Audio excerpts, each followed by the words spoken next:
London streets lay wrapped in a quiet, damp fog, the kind that softened the edges of reality and made the city feel almost like a dream. Gas lamps flickered gently along narrow cobblestone alleys, casting long, wavering shadows that danced on the walls of brick buildings. From the outside, the city seemed ordinary, even sleepy, as if life itself had paused for a moment of calm. But beneath the surface, a different rhythm pulsed, one of secret plans, hushed whispers, and the quiet footsteps of those who moved unseen. It was here, in these quiet, mist-laden streets, that a group of men would begin to etch their names into the hidden history of London, a crew of thieves so clever, so composed, that they seemed less like criminals and more like ghosts walking in daylight. These were not the kind of criminals who stormed banks with guns or left chaos in their wake. Their movements were precise, almost elegant, as though each step had been choreographed in advance.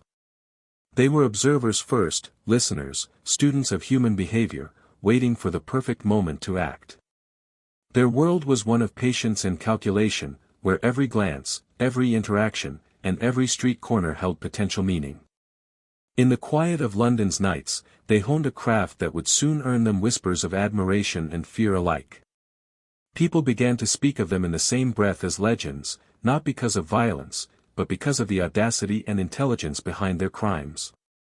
Imagine, if you will, a city where the fog clings to your coat as you walk, where the distant echo of a carriage rolling over cobblestone seems unnaturally loud, and the sharp scent of rain on stone fills your senses. It was in this city that the crew learned the art of observation, studying the routines of shopkeepers, the patrols of police officers, and the habits of ordinary Londoners who had no idea that their lives might intersect, even briefly, with men who thrived in the shadows. They walked among crowds during the day, blending effortlessly into the bustle of markets and coffee houses, and yet, as night fell, their world transformed. The familiar streets became a playground of opportunity, every unguarded door, every dimly lit alleyway, a potential doorway to ingenuity. There was something almost poetic about the way they operated. Unlike the raucous criminals depicted in newspapers or sensationalized in gossip, these men were deliberate. They did not rush. They did not shout. They did not draw unnecessary attention. Their crimes were executed with a precision that made their successes appear effortless, and their failures, though rare, were treated as lessons rather than disasters. In a way, the calmness of London itself, the quiet drizzle, the muted clatter of distant traffic, the soft hum of lamps, mirrored the composure of the men who moved through it. Their presence, almost imperceptible, left the city unaware of the brilliance quietly unfolding around them. Even their camaraderie carried an understated elegance. They spoke little of the law and less of fear. Instead, they exchanged strategies, subtle advice, and small reassurances in whispers that barely disturbed the night. Loyalty was their unspoken bond, forged not in violence but in shared understanding and mutual respect. Each man knew that a single mistake could unravel not only a plan but the trust that allowed the group to function as a single, seamless unit. And yet, despite the tension inherent in living a life of near constant risk, there was an air of tranquility to their work. Every detail mattered, every calculation had weight, but nothing rushed them.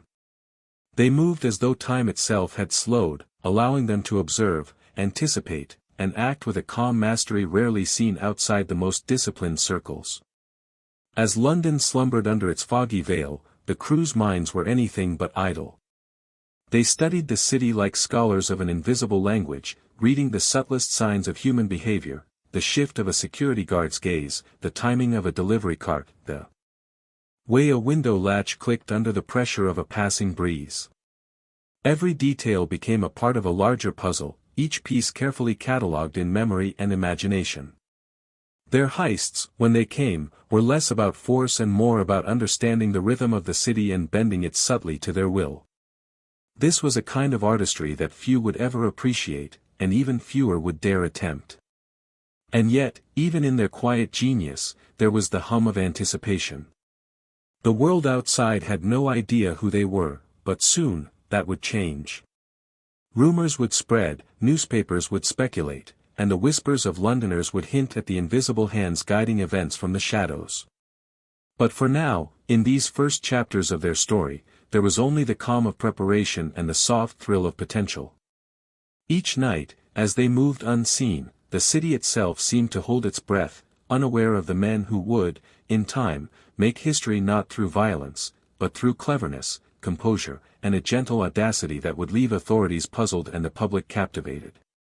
In the stillness of London's nights, one could almost imagine the fog carrying secrets, wrapping around the crew as if it were an ally. Every step, every quiet gesture, and every whispered plan was part of a symphony of subtlety, a dance performed in silence, yet with the precision of a masterful clockmaker. It was here, in these quiet moments before the storm of their legend, that the London Heist Crew was born, not with a bang or a shout, but with the quiet confidence of men who knew they were destined to outsmart the world. And as listeners settle into the rhythm of this story, the city's fog, the damp streets, and the gentle hum of night prepare to guide them into a tale of intelligence, charm, and a cunning that would soon become the stuff of dreams and whispered legends alike. The story of the London Heist Crew truly begins not in the shadows of grand heists, but in the quiet, unremarkable neighborhoods where ordinary lives were lived and dreams, however small, were quietly nurtured. Each member of the crew came from streets that, on the surface, seemed mundane, rows of terraced houses, small markets with the scent of fresh bread and coal smoke, and the faint hum of children playing in alleyways. Yet beneath this ordinary exterior, there simmered a hunger, an awareness that life could offer more than what the narrow streets and modest homes seemed to allow. For these young men, the city was not merely a place to live, it was a vast, intricate puzzle waiting to be understood, navigated, and, eventually, gently conquered. From their earliest days, they exhibited an uncanny attentiveness to the world around them. A glance, a tone of voice, a routine repeated without thought, nothing escaped their notice. Where others saw routine, they saw patterns. Where others saw dull repetition, they detected opportunity. Growing up in working-class neighborhoods instilled in them a resilience, a sharpness born of necessity. Some learned to stretch meager allowances, others to barter or negotiate with quiet confidence, and all of them discovered the subtle power of observation. These early lessons, trivial though they seemed at the time, laid the foundation for a sophistication that would later manifest in intricate heists executed with precision and calm elegance. Yet, their ambitions were tempered by circumstance. Families struggled to make ends meet, and the streets offered temptations and lessons in equal measure. Small acts of rebellion, lifting a purse here, sneaking into a market there, were initially experiments in understanding boundaries and consequences. They were careful, never reckless, always measuring risk and reward in a way that foreshadowed the strategic brilliance of their later years. Even in childhood games or adolescent mischief, one could sense the patience and calculation that set these young men apart. While peers chased instant gratification, they waited, observed, and planned, cultivating a quiet confidence in their own abilities. Education, too, played a subtle role. Not formal schooling alone, but the lessons of life in London's vibrant, often unforgiving streets shaped their intellect. They learned timing, human nature, and the delicate art of persuasion. They discovered that influence could be wielded without force, that perception often mattered more than reality, and that the right words at the right moment could open doors both literal and metaphorical. These early insights, absorbed with almost unconscious care, became the silent tools they would later employ to orchestrate operations that seemed miraculous to the untrained eye. The bonds formed in these early years were as crucial as the skills they honed. Growing up in close-knit neighborhoods fostered a sense of loyalty and shared experience. Friendships were forged through shared secrets, small adventures, and the occasional minor transgression that required trust and discretion. They learned that an ally could be as valuable as skill itself, and that betrayal, even in small doses, could have lasting consequences. These lessons in human behavior, trust, and subtle negotiation were as formative as any formal training and would later prove indispensable in a life defined by secrecy and high-stakes planning. It was not just observation and intellect that distinguished them, but a certain subtle audacity. Even in youth, they demonstrated a willingness to challenge expectations without creating alarm. A carefully timed prank, a clever trick in the market, or a small theft executed with grace and withdrew attention, yes, but never ire that could not be contained. They learned to measure the impact of their actions, to enjoy the thrill of testing limits, and to refine their techniques with each small success and failure. In these formative experiences, the seed of the gentleman thief was planted, a figure who could navigate society with charm, intelligence, and an almost imperceptible hand, leaving awe and wonder rather than chaos in his wake. Even the city itself seemed to contribute to their education. London, with its winding streets, hidden courtyards, and varied population, offered endless lessons. They explored narrow passageways, discovered quiet rooftops, and traced the flow of goods and people through the city's veins. Every neighborhood revealed patterns, vulnerabilities, and opportunities. They observed guards' routines, merchants' habits, and the subtle rhythms of urban life. These excursions, often under the guise of casual wandering or errands, became exercises in reconnaissance, preparing them unconsciously for the intricate operations that would define their adulthood.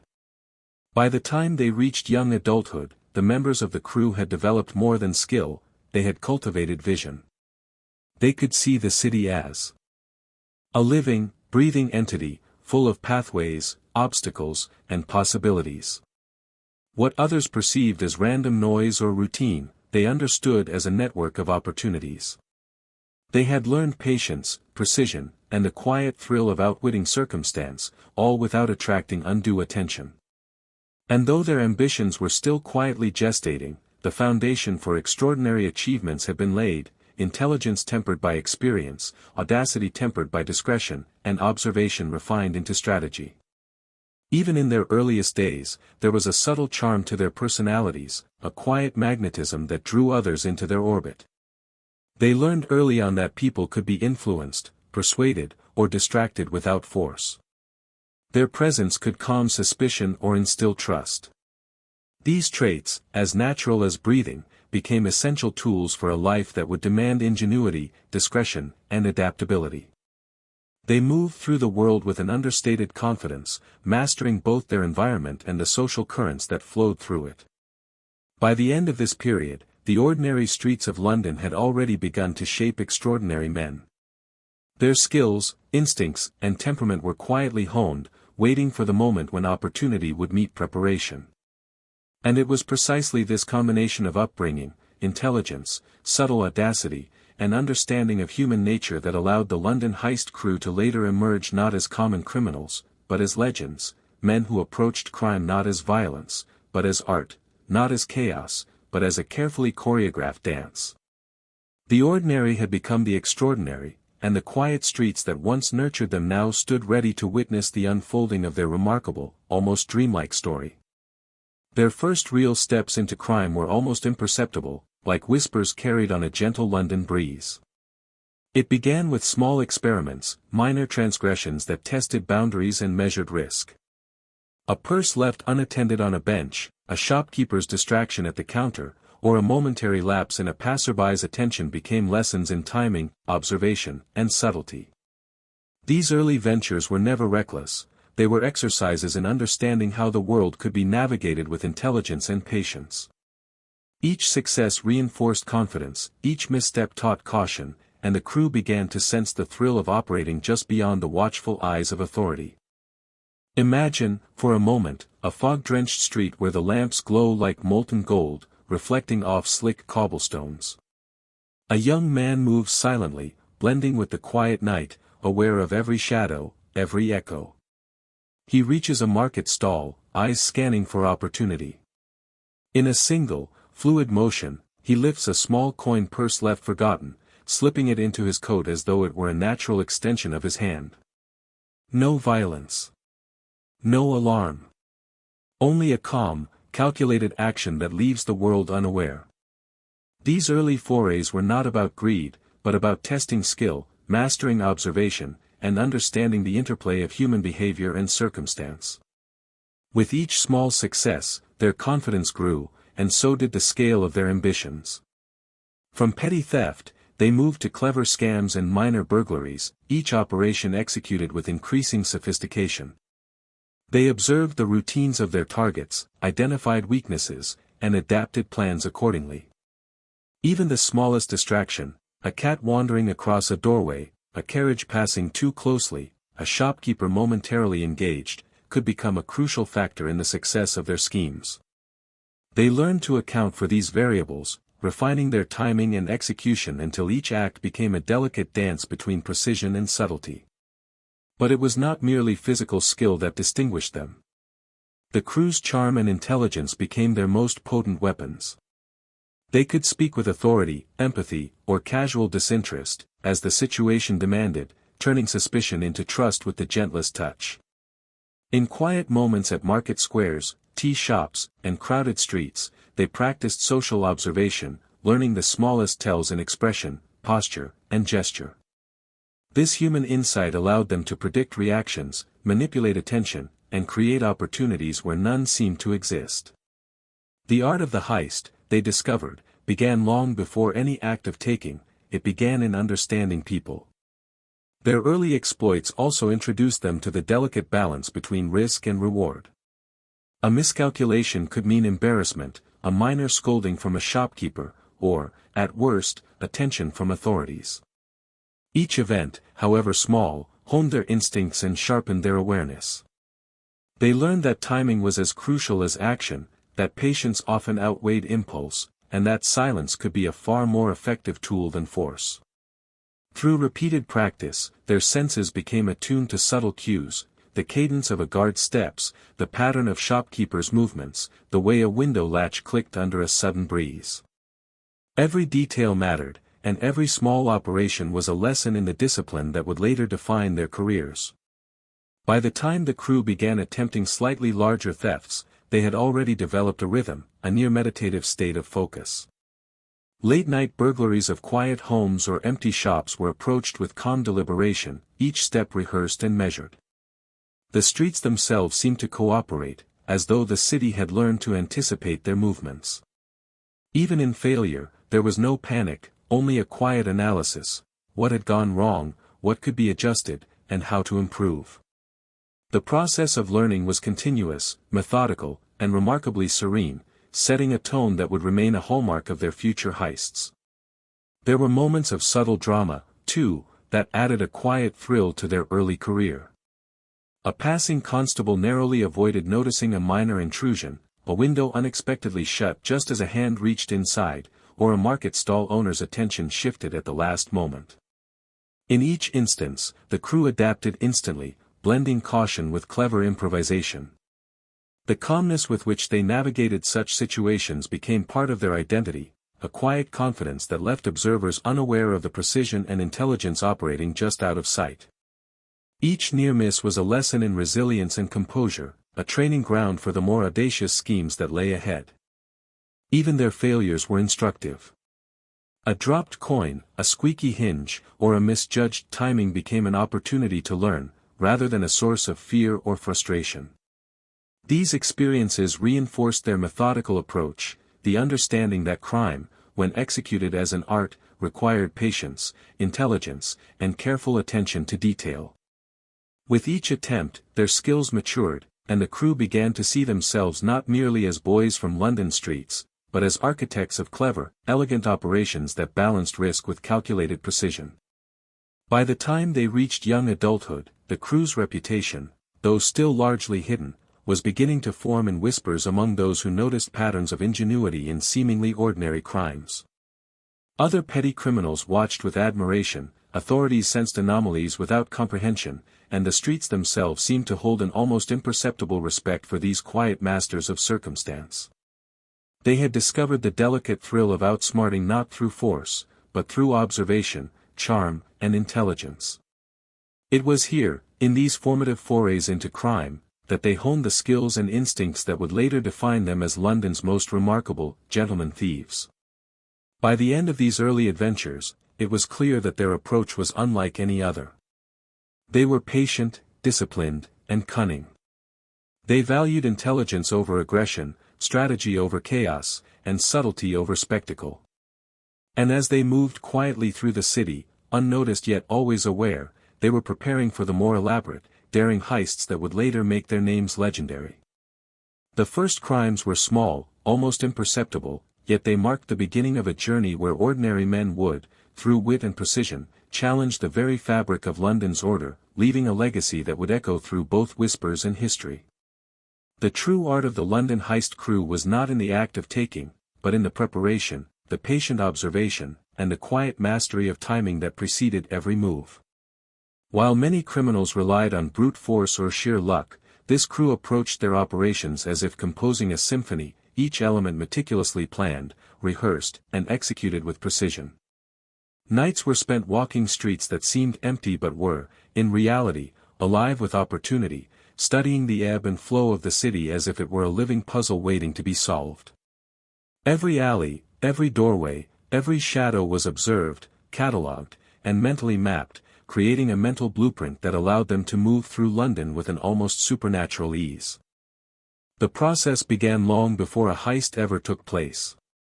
They studied routines, noting the exact timing of bank openings and closings, the rotations of night watchmen, and the subtle patterns of deliveries and pedestrian traffic.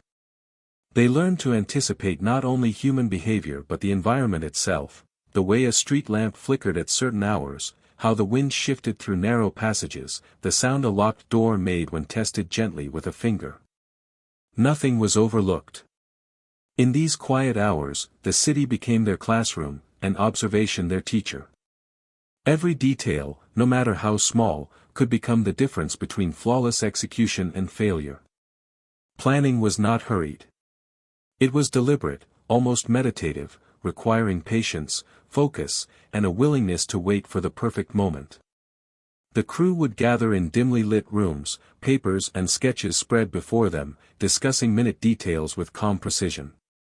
They rehearsed in silence, walking the routes they intended to take, timing each step, considering contingencies for every possible complication. It was a slow, methodical process, akin to a chess game played against an opponent who could strike at any moment, yet the crew remained serene, confident in their ability to control the outcome through intelligence and preparation. The beauty of their method lay in subtlety.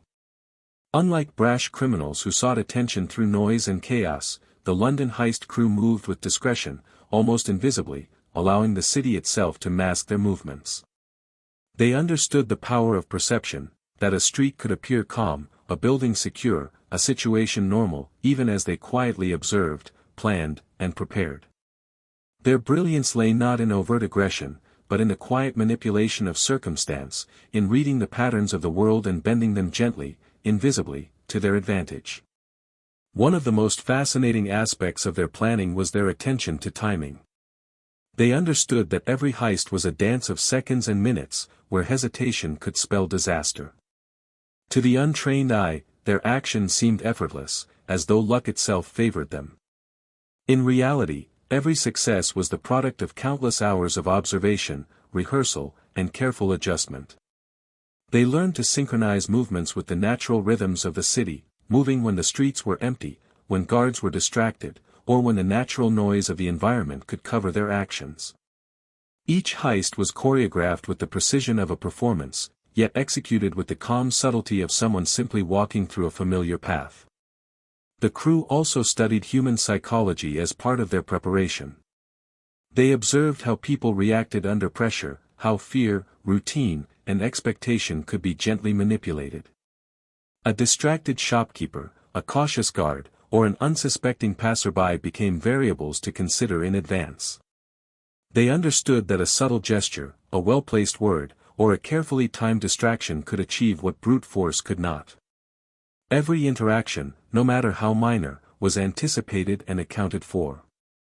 Their operations were as much about understanding the minds of others as they were about locks, doors, and streets. Even their practice sessions carried a calm, almost ritualistic quality. They would simulate heists in empty warehouses or quiet backstreets, moving slowly, timing each step, testing escape routes, and refining every detail. The rehearsal was never rushed. Mistakes were observed, corrected, and incorporated into a growing knowledge base. This patience and attention to nuance gave them an edge that no ordinary criminal could hope to match. Every heist was a culmination of countless small lessons learned over months of quiet study, observation, and disciplined rehearsal. Their meticulous approach also required a balance of imagination and realism. They had to envision the heist as it might unfold, accounting for unexpected events, yet remain grounded in the practical realities of the streets. They had to anticipate the unpredictable behavior of humans while remaining calm and flexible, able to adjust plans with minimal disruption. This combination of foresight, patience, and adaptability became the hallmark of their operations, a skill set that would elevate them above ordinary thieves and into the realm of legend. The calm confidence with which they planned allowed them to operate almost as if in a trance. Their minds were focused, unhurried, yet fully aware of the potential for sudden change. Each plan was layered with contingencies, each step rehearsed until it became second nature. And yet, they approached their craft not with arrogance, but with respect for the complexity of the world around them.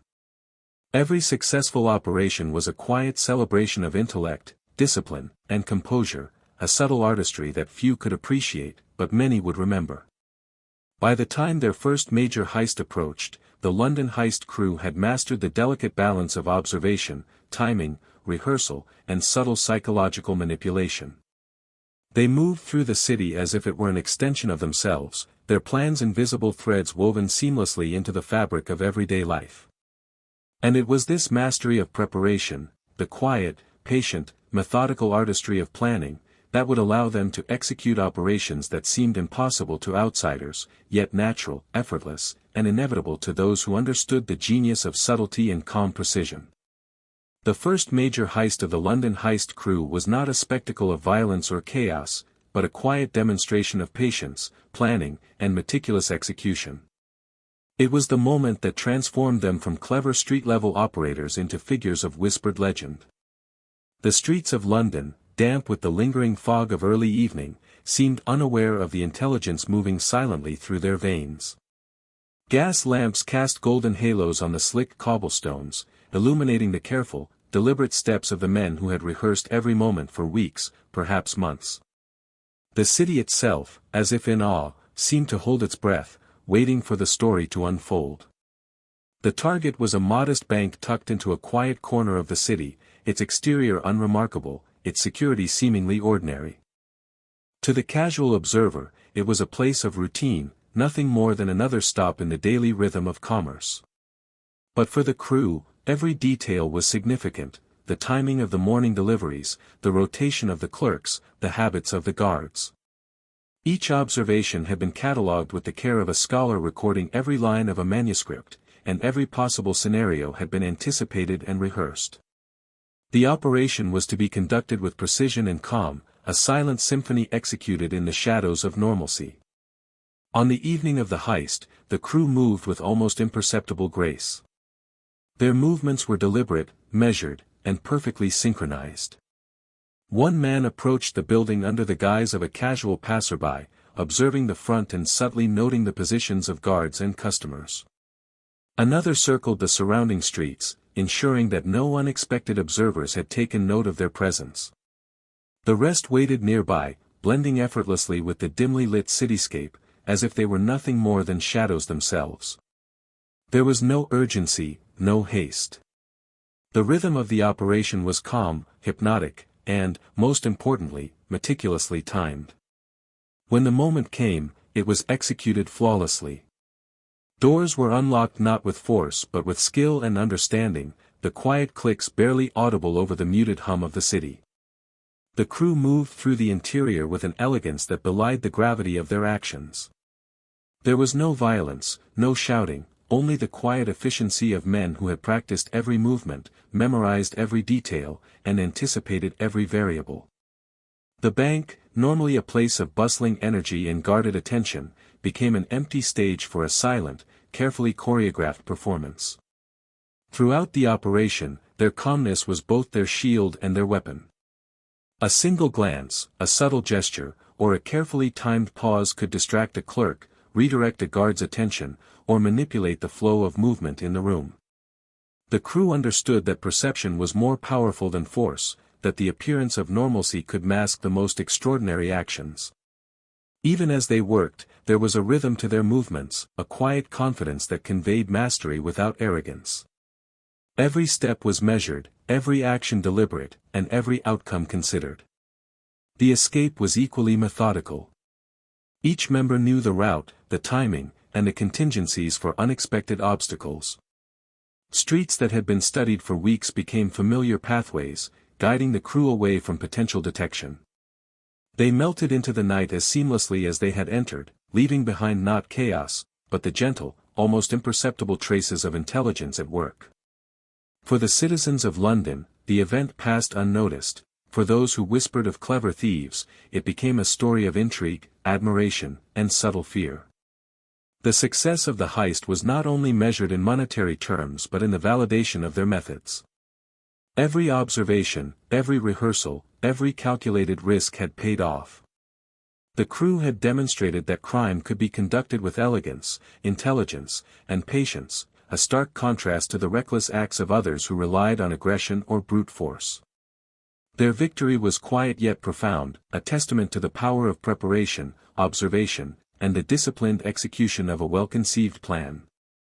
Even as the crew celebrated, the calmness of their triumph was deliberate. They did not boast, did not linger in public spaces, and did not allow the thrill of success to compromise future operations. Each heist was a lesson, an opportunity to refine technique and understand both the environment and human behavior more deeply. The first major heist was not merely an accomplishment, it was the foundation upon which the legend of the London Heist Crew would be built. The quiet elegance of their approach left an indelible impression on all who would later hear of them, though few could truly grasp the full measure of their skill. In the aftermath, subtle ripples began to spread. Rumors circulated in the shadows, whispers of a group of men capable of outsmarting even the most careful security measures. Police officers noted anomalies, small but puzzling, in reports that made little sense to ordinary detectives. Ordinary citizens began to recount fleeting glimpses of calm, confident figures moving silently through streets and buildings, almost invisible yet unmistakably present. The city itself, shrouded in fog and muted lamplight, became a stage for legend, its ordinary rhythm forever disrupted by the quiet genius of men who operated with patience, intelligence, and respect for the craft of subtlety. This first major score set a precedent not only for what the crew could achieve but for the expectations of those who followed their exploits. It proved that careful observation, meticulous planning, and calm execution could yield results beyond the reach of ordinary criminals. It introduced the world to a new type of criminal, one who relied not on force, but on intellect, patience, and quiet audacity. And as London slept under its soft veil of fog, the crew moved unseen, already planning the next operation, already weaving the threads of a legend that would grow in whispers and stories, remembered not for violence or chaos, but for elegance, intelligence, and the mesmerizing calm with which it had all been accomplished. The London Heist Crew quickly realized that success depended not only on planning and precision but also on their ability to remain unseen. The streets of the city, though familiar, were alive with observers, shopkeepers, pedestrians, constables, and the silent gaze of anyone who might inadvertently notice something out of the ordinary. To operate effectively, they needed to become almost invisible, blending seamlessly into the ebb and flow of everyday life. This understanding gave birth to one of their most remarkable skills, the art of disguise. It was not merely about masks or costumes, but a deep mastery of human perception, the subtle manipulation of appearance and behavior to remain unnoticed, even under scrutiny. They studied the world as a painter studies a canvas, noting how small details could alter perception. A hat tilted at a certain angle, a carefully chosen coat, the manner in which one walked or spoke, all of it could create a persona that made the ordinary extraordinary, or, more importantly, invisible. Their disguises were never exaggerated or theatrical, they were understated, precise, and designed to blend into the natural rhythm of the city. Onlookers would never suspect that the man buying bread or adjusting a hat in a market square might be the same one meticulously planning a heist. Subtlety was their greatest ally, and charm became their most effective camouflage. The crew experimented with countless approaches. Some would adopt the guise of tradesmen, carrying packages or tools that seemed ordinary in a particular district. Others would pose as city workers, effortlessly merging with the background noise of carts, pedestrians, and the occasional stray dog wandering cobblestones. Every movement was considered, rehearsed, and refined, as though they were actors performing in a play whose audience was unaware they were even present. Their goal was not to impress, but to vanish in plain sight, a paradox that required patience, observation, and an almost meditative focus on every gesture and expression. Disguise extended beyond clothing and props. They studied the subtleties of human mannerisms, the way someone shifted weight, the cadence of their speech, the tilt of a head when glancing around. By mimicking or adjusting these small cues, they could transform their presence from suspicious to mundane. The genius of the crew lay not in creating a spectacle, but in creating invisibility through familiarity.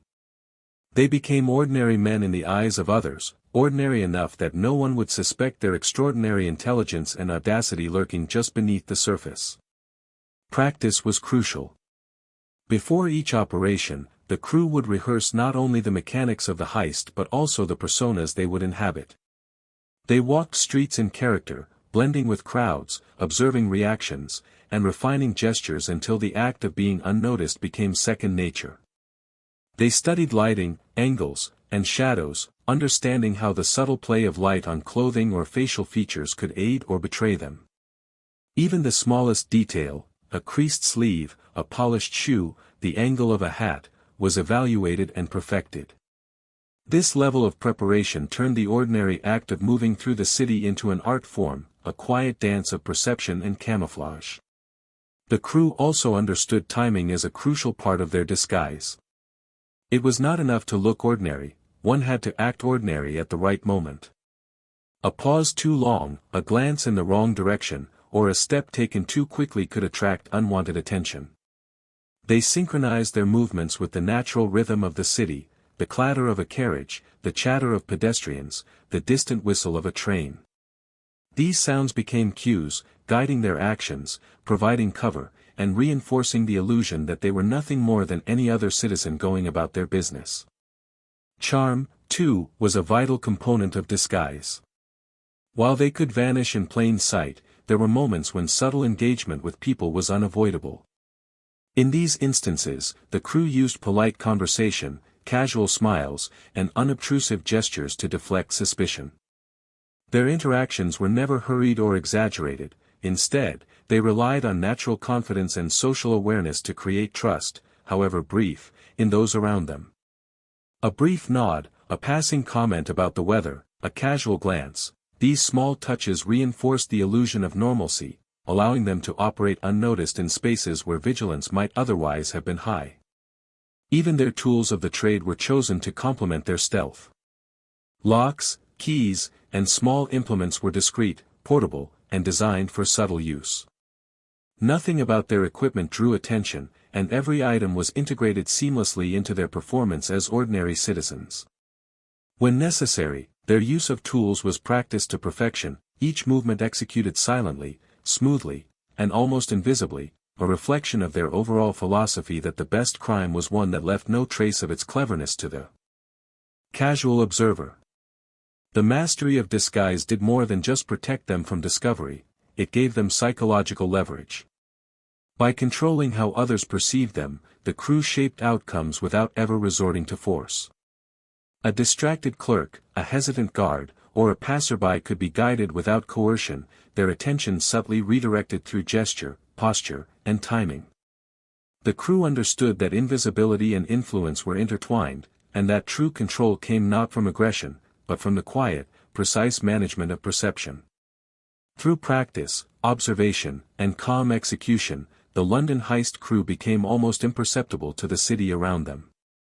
They could pass unnoticed through crowded markets, slip into quiet alleyways, and approach their targets with the composure of men moving in a familiar, well-rehearsed dream. Their disguises were not costumes, they were extensions of their understanding, their intelligence, and their patience. In this quiet mastery of invisibility, they gained the freedom to operate in ways that ordinary criminals could only imagine, setting the stage for daring heists that would astonish, intrigue, and inspire generations to come. And so, with every step taken unnoticed, every persona flawlessly inhabited, the crew prepared for the next stage of their legend. London, shrouded in fog and soft lamplight, became a stage upon which genius moved quietly, deliberately, and invisibly. Every street, every shadow, every passing glance contributed to their unfolding story, a story that would grow not through chaos or violence, but through the calm, elegant, and almost imperceptible mastery of disguise. As the London Heist Crew continued their operations, word of their exploits began to ripple quietly through the city. Unlike the sensationalized criminals of newspapers and gossip, their legend grew not through loud chaos or violent confrontation, but through the subtle, almost imperceptible genius of their actions. Stories of precise, calm, and clever heists began circulating in hushed tones. Merchants spoke of missing goods that no one had noticed, constables puzzled over strange discrepancies in reports, and ordinary Londoners caught glimpses of men who seemed to vanish into the fabric of the city itself. The crew's reputation began to take shape, forming a mythos that was as quiet as the fog-shrouded streets they walked. This burgeoning legend was carefully nurtured, both intentionally and by the nature of their work. The crew understood the value of perception, how a well-placed rumor, a whispered observation, or even the aura of mystery could amplify the impact of their deeds. They did not seek attention, yet they knew that influence often came from stories rather than actions alone.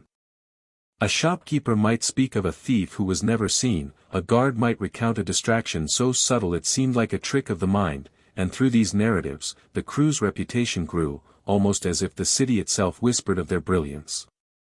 People began to recognize the pattern behind their operations. The calm, methodical approach to theft, the lack of unnecessary violence, and the almost artistic execution of each heist marked the crew as extraordinary. Ordinary criminals relied on intimidation or chance, but the heist crew's operations demonstrated intelligence, patience, and precision. This contrast only heightened the fascination surrounding them. The public could not help but admire a type of criminal whose audacity was paired with elegance, whose cleverness left no trace, and whose presence seemed to exist just at the edge of perception. In a city accustomed to chaos and disorder, such control was mesmerizing. The crew also became adept at managing their own image, even if indirectly. They understood that legend was not built merely on action, but on the stories that others told about those actions. They left subtle hints of their presence, an unusual pattern of missing items, a carefully timed distraction, or a fleeting shadow in a street, enough to intrigue observers without exposing themselves. These small details created a sense of intelligence and intent behind every heist, a signature that would later be recognized by those who followed their exploits. Every operation contributed not only to their success but to the mythology that surrounded them, shaping the perception of an almost mythical group of thieves who operated with uncanny skill. Despite the growing attention, the crew remained calm, composed, and methodical. They avoided unnecessary risks, understanding that the power of their reputation lay in its subtlety. Violence was never part of their identity, intimidation was unnecessary. The allure came from intelligence, charm, and the quiet audacity of achieving the extraordinary in ways that seemed almost impossible. Each successful operation reinforced the narrative, that these were not ordinary criminals, but careful, thoughtful operators who moved through the world with a blend of patience, observation, and near-perfect execution. The psychological impact of their growing reputation was as important as the practical outcomes of their heists. Those who might have confronted them, guards, store owners, or rival thieves, often hesitated, unsure of what they were facing. Rumors and whispers created an aura of unpredictability. People did not know exactly who the crew was or how they operated, and that uncertainty became a form of leverage. By cultivating mystery, intentionally or not, the crew made every subsequent operation slightly easier.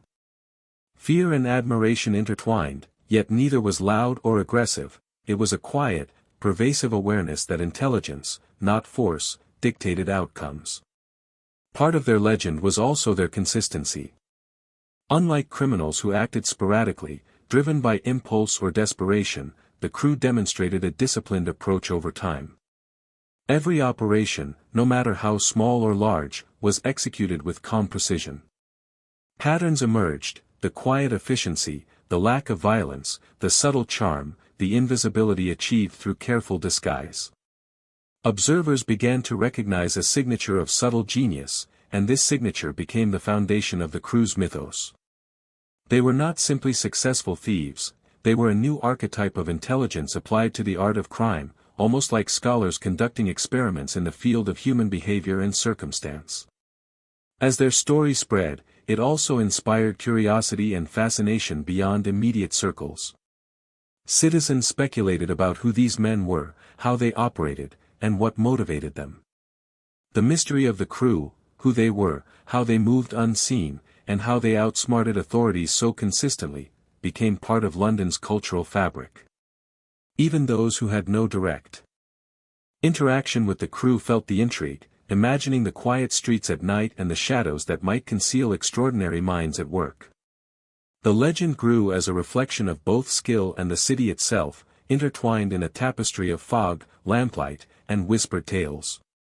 Interestingly, the crew themselves rarely intervened in this narrative, allowing it to grow organically.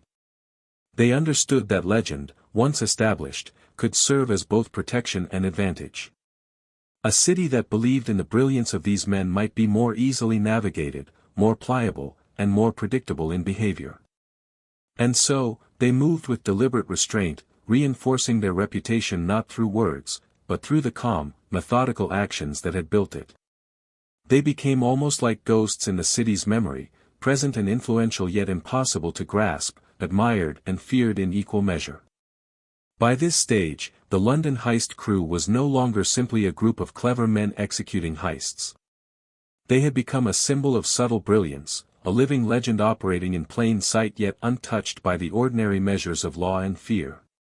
Their calm, calculated, and elegant methods created a reputation that fascinated, mystified, and inspired, ensuring that their story would ripple outward, capturing attention not just in the immediate moment, but across time, whispered in the shadows and remembered in the foggy streets of London for years to come. With their reputation quietly solidifying across London, the crew began to contemplate operations that were more ambitious, more intricate, and more daring than anything they had attempted before. The streets of the city, once a playground of small tests and subtle heists, now presented opportunities that required both courage and flawless precision. The fog-laden alleyways and dimly lit squares, familiar from countless hours of observation, became the stage for their most sophisticated schemes yet. Every detail mattered: timing, disguise, psychology, and the unseen flow of the city itself. The crew had grown not only in skill, but in understanding of how London's rhythm could be manipulated with intelligence and patience. These larger operations demanded a level of preparation that surpassed even their previous meticulous standards. They studied patterns over weeks, sometimes months, analyzing the movements of key personnel, the rotation of night guards, and the schedules of deliveries. Each route, each doorway, and each window was examined for vulnerabilities. The city itself seemed to bend subtly to their observation, revealing openings and possibilities invisible to the untrained eye. Maps were drawn, contingencies rehearsed, and every member of the crew understood precisely their role, their timing, and the actions of their companions. In essence, the heist became a living organism, with each individual functioning as a crucial part of its seamless operation. As they planned, the crew also considered the human element with extraordinary care. They observed clerks, shopkeepers, and guards not as targets, but as dynamic participants in a carefully choreographed performance. They studied reactions to stress, patterns of attention, and even micro-expressions that betrayed subtle shifts in focus. With this knowledge, they could manipulate perception, guiding individuals toward distraction without alarm or confrontation. The genius of the crew lay in their understanding that power did not come from force, but from intellect applied patiently and strategically. The ordinary became a canvas upon which they could quietly paint their extraordinary plans. Disguises played a crucial role in these larger heists. They were not mere costumes, but extensions of observation and psychology. Each outfit, gesture, and facial expression was designed to blend seamlessly with the environment. Tradesmen, delivery men, city workers, each persona was carefully crafted to appear entirely natural. Even the smallest details, the angle of a hat, the rhythm of footsteps, or the casual tilt of a shoulder, were rehearsed until they became instinctive. By mastering the art of invisibility, the crew could move freely through highly surveilled areas without arousing suspicion. The world itself became an accomplice, responding to cues the crew had carefully observed over time. Rehearsals for these heists were exercises in quiet discipline and synchronization. The crew would walk the streets at night, timing each step, memorizing landmarks, and simulating interactions with imagined observers. Contingency plans were rehearsed until instinct replaced thought. The crew could anticipate interruptions, distractions, or unexpected variables without losing composure. This level of preparation transformed the city into an open book, each block, alley, and building understood as both obstacle and opportunity. Calmness, patience, and meticulous rehearsal became the cornerstones of success, ensuring that even the most ambitious heist could be executed with grace and precision. Their first major, large-scale, operation was carefully chosen for its combination of risk and reward. It was not a heist born of necessity, but one designed to demonstrate mastery over circumstance, intelligence, and subtle manipulation. They moved with almost meditative focus, each step measured, each decision deliberate. The city seemed to accommodate them, the fog wrapping around the streets like a soft veil, masking their movements and lending an air of quiet inevitability to the unfolding events. The crew's calmness was their shield, their discipline, their weapon. What might have seemed impossible to outsiders was made possible through patient observation and flawless execution. Even in the midst of the operation, tension was present, but it was a tension tempered by confidence and experience. Each member of the crew was aware not only of their own role, but of how the entire operation functioned as a single entity. If one element shifted, another would adapt seamlessly. The choreography of intelligence, preparation, and observation allowed the heist to unfold without drama, panic, or violence. Every minor obstacle became an opportunity to demonstrate ingenuity, every unexpected movement a test that could be met with calm precision. The quiet efficiency of the crew turned the streets of London into a theater for intelligence and subtlety. The success of these ambitious operations elevated their reputation even further. Tales of the gentlemen thieves reached not only local citizens and authorities, but those who studied crime from a distance, intrigued by the combination of audacity, intelligence, and composure. The crew's legend grew organically, fueled by whispers of impossible feats executed with grace. Observers marveled at their ability to move unseen, influence perception, and achieve outcomes that defied ordinary comprehension. London, in all its fog and lamplight, had become a living stage for a performance that balanced patience, preparation, and quiet genius. Yet, even in their growing fame, the crew remained careful. They understood that a reputation, while valuable, could attract unwanted attention. Each operation was calculated not only for immediate success but also to protect the long-term viability of their methods. They moved as though in a dream, where every element of reality had been studied and every risk accounted for. Their calm demeanor, precision, and patience ensured that their legend was one of admiration and subtle fear rather than chaos or violence. Every heist reinforced the mythos of the crew as masterful, disciplined, and almost ethereal in their execution. By the end of this period, the London Heist Crew had transformed from clever street-level operators into legendary figures whose intelligence, preparation, and subtle audacity captured the imagination of the city. They had proven that patience, observation, and mastery of human behavior could achieve results far beyond brute force or chaos. London itself had become a collaborator in their genius, its streets, fog, and lamplight woven into the story of their legend. Each operation added layers to their myth, ensuring that they were remembered not as mere thieves, but as orchestrators of an almost dreamlike intelligence that moved unseen, calm, and unassailable through the city they quietly mastered. As the London Heist Crew's reputation grew, so too did the attention they attracted, not only from the curious citizens and impressed merchants, but from those who viewed them as competition or a threat. In the shadows of the city, rival gangs and petty criminals began to notice patterns in their operations, wondering how these men moved so effortlessly, yet remained unseen. Police forces, too, became increasingly attentive, scrutinizing reports that hinted at impossible thefts, unexplained disruptions, and the uncanny intelligence displayed in every heist. The crew had mastered stealth and subtlety, but with recognition came new challenges, forcing them to evolve further, both in strategy and execution. Rivalry brought its own form of tension. Other criminal elements, motivated by envy, opportunity, or ambition, attempted to imitate or intercept the crew's operations. Some tried direct confrontation, testing both skill and nerve, while others sought to exploit perceived weaknesses. Yet the heist crew, with their patience and discipline, handled each challenge with calm precision. They did not react impulsively, instead, they observed, calculated, and adapted.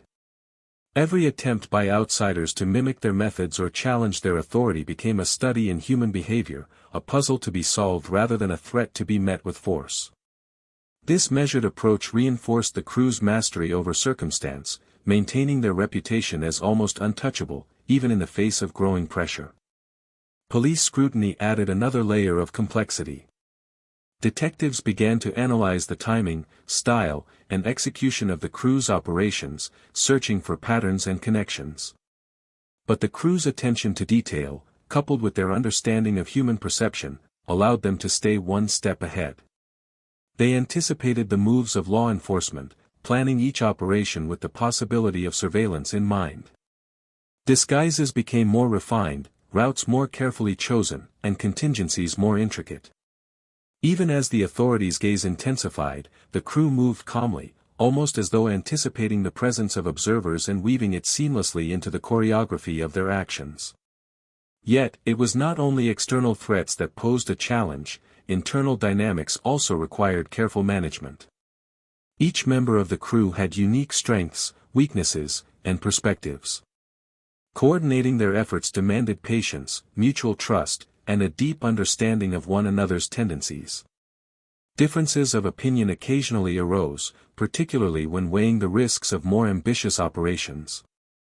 But the crew had learned early that unity was essential. Discussions were measured, decisions deliberate, and every member's input valued. The harmony of the group, cultivated over years of shared experience, allowed them to navigate challenges with calm efficiency, ensuring that even under pressure, they operated as a cohesive, intelligent unit. The pressure of increased attention also tested their psychological resilience. Operating under the constant possibility of exposure required a disciplined mind, capable of maintaining focus amidst uncertainty. Each heist demanded not only technical skill but emotional composure. Anxiety, impatience, or misjudgment could compromise the operation. The crew had developed methods to manage stress, from rehearsal and preparation to mental visualization of every step. These practices allowed them to approach even the most complex heists with the serenity of those who had long mastered patience, observation, and self-control. Rivalries occasionally escalated into direct threats. Competing gangs sometimes attempted ambushes or interference, testing both courage and ingenuity. In these moments, the crew relied not on aggression, but on intelligence, misdirection, and timing. They understood that overt confrontation was unnecessary and dangerous. Instead, they neutralized threats through subtle maneuvering, careful observation, and precise action. Even under pressure, they maintained a calm, almost hypnotic focus, demonstrating a mastery that few could match and leaving adversaries bewildered by their ability to avoid capture or confrontation without apparent effort. These challenges, however, were not purely adversarial. They also acted as catalysts for growth. Each encounter with rivals or authorities provided lessons in strategy, human behavior, and the nuances of timing and perception. The crew refined their methods, expanding their repertoire of disguises, escape routes, and psychological tactics. Every obstacle became an opportunity to strengthen the collective skill set, ensuring that each subsequent heist was executed with even greater precision. Their calm, methodical approach to adversity became as legendary as their actual thefts, reinforcing the mythos that had begun to take shape across London.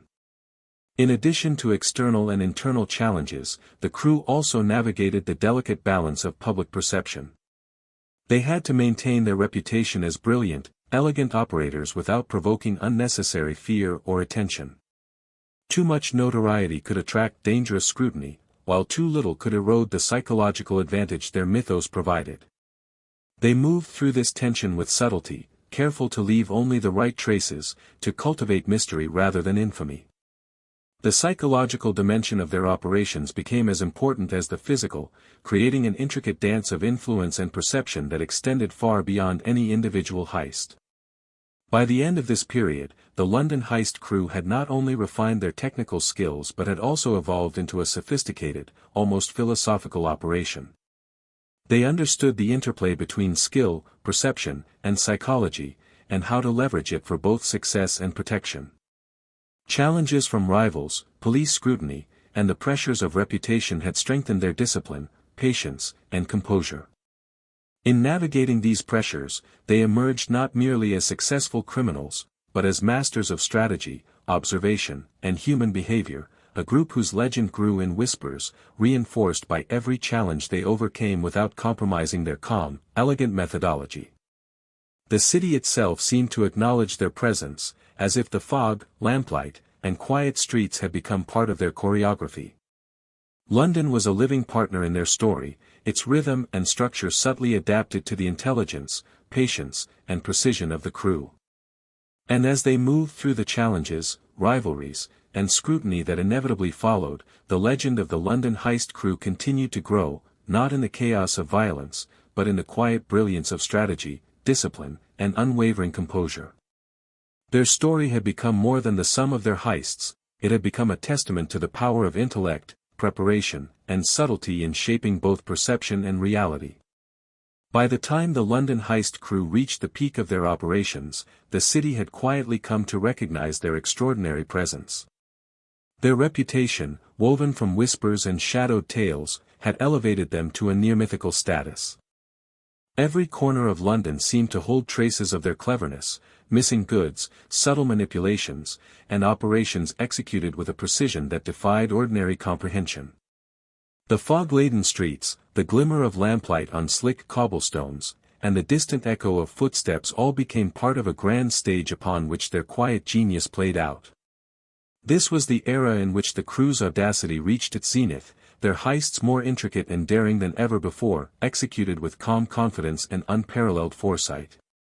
Their peak operations were not born of recklessness but of deliberate planning, honed over years of careful observation and repeated practice.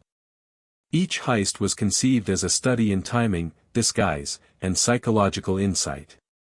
The crew would choose targets that, to outsiders, seemed ordinary or even mundane, yet within them lay hidden opportunities. Banks, jewelers, and commercial warehouses became arenas for subtle mastery, where the crew's intelligence could outmaneuver not only locks and guards but also human expectation.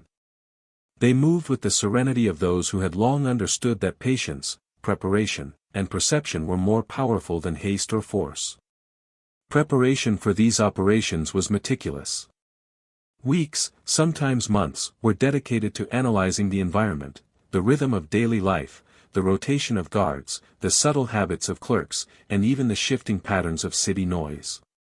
Every potential variable was considered, the angle of shadows, the timing of deliveries, and the inadvertent distractions of pedestrians. Maps were drawn, sketches made, and rehearsals conducted in empty streets and quiet warehouses. The crew's mastery lay in transforming what others viewed as routine into a stage for their carefully orchestrated plan, where every movement had significance and every action was designed to be both unseen and effective. Disguise had evolved to an art form at this stage. Every member of the crew could adopt a persona seamlessly, moving unnoticed through bustling streets or quiet lanes. Tradesmen, city workers, and casual pedestrians became vessels for invisibility, each outfit and gesture carefully calibrated to match the environment. Even subtler elements, such as gait, posture, and eye contact, were controlled with the precision of a trained actor. In this way, they could enter heavily surveilled spaces, interact briefly with others if necessary, and proceed with operations as though entirely unremarkable. It was not only skill that allowed them to vanish but a profound understanding of perception and human psychology. Timing became even more critical. The crew's movements were choreographed with exacting precision, synchronized with the ebb and flow of city life. A street lamp flicker, a carriage passing, the distant toll of a clock, all were cues in a larger symphony. Each step, glance, and action was rehearsed until instinctive, allowing the operation to unfold almost effortlessly. They anticipated the reactions of guards, employees, and passers-by, guiding perception subtly without confrontation. By aligning their actions with the natural rhythm of London, they achieved the extraordinary without creating a disturbance, maintaining calm while executing complexity. Psychological manipulation played a central role in peak operations. The crew understood that perception was malleable and that humans could be guided with gentle suggestion rather than coercion. A casual comment, a strategic placement in a line of sight, or a brief distraction could influence behavior in a manner that favored the heist. These subtle techniques allowed the crew to navigate high-risk environments without conflict, using intellect and observation rather than force. Their operations became as much about reading minds and shaping attention as they were about locks, keys, and routes. The audacity of their peak heists was remarkable precisely because it was measured. They were bold without being reckless, daring without being overtly dramatic. A single operation could involve multiple buildings, complex timing, and simultaneous diversions, yet it was executed with a calm, almost hypnotic precision. The crew's ability to coordinate multiple elements without error demonstrated both skill and discipline, creating a narrative of intelligence that surpassed mere thievery. Each successful operation reinforced their myth, captivating those who heard the whispers and baffling those who tried to intervene. Even the aftermath of these heists was handled with careful strategy. The crew ensured that no obvious traces remained, leaving behind only the faintest suggestions of cleverness.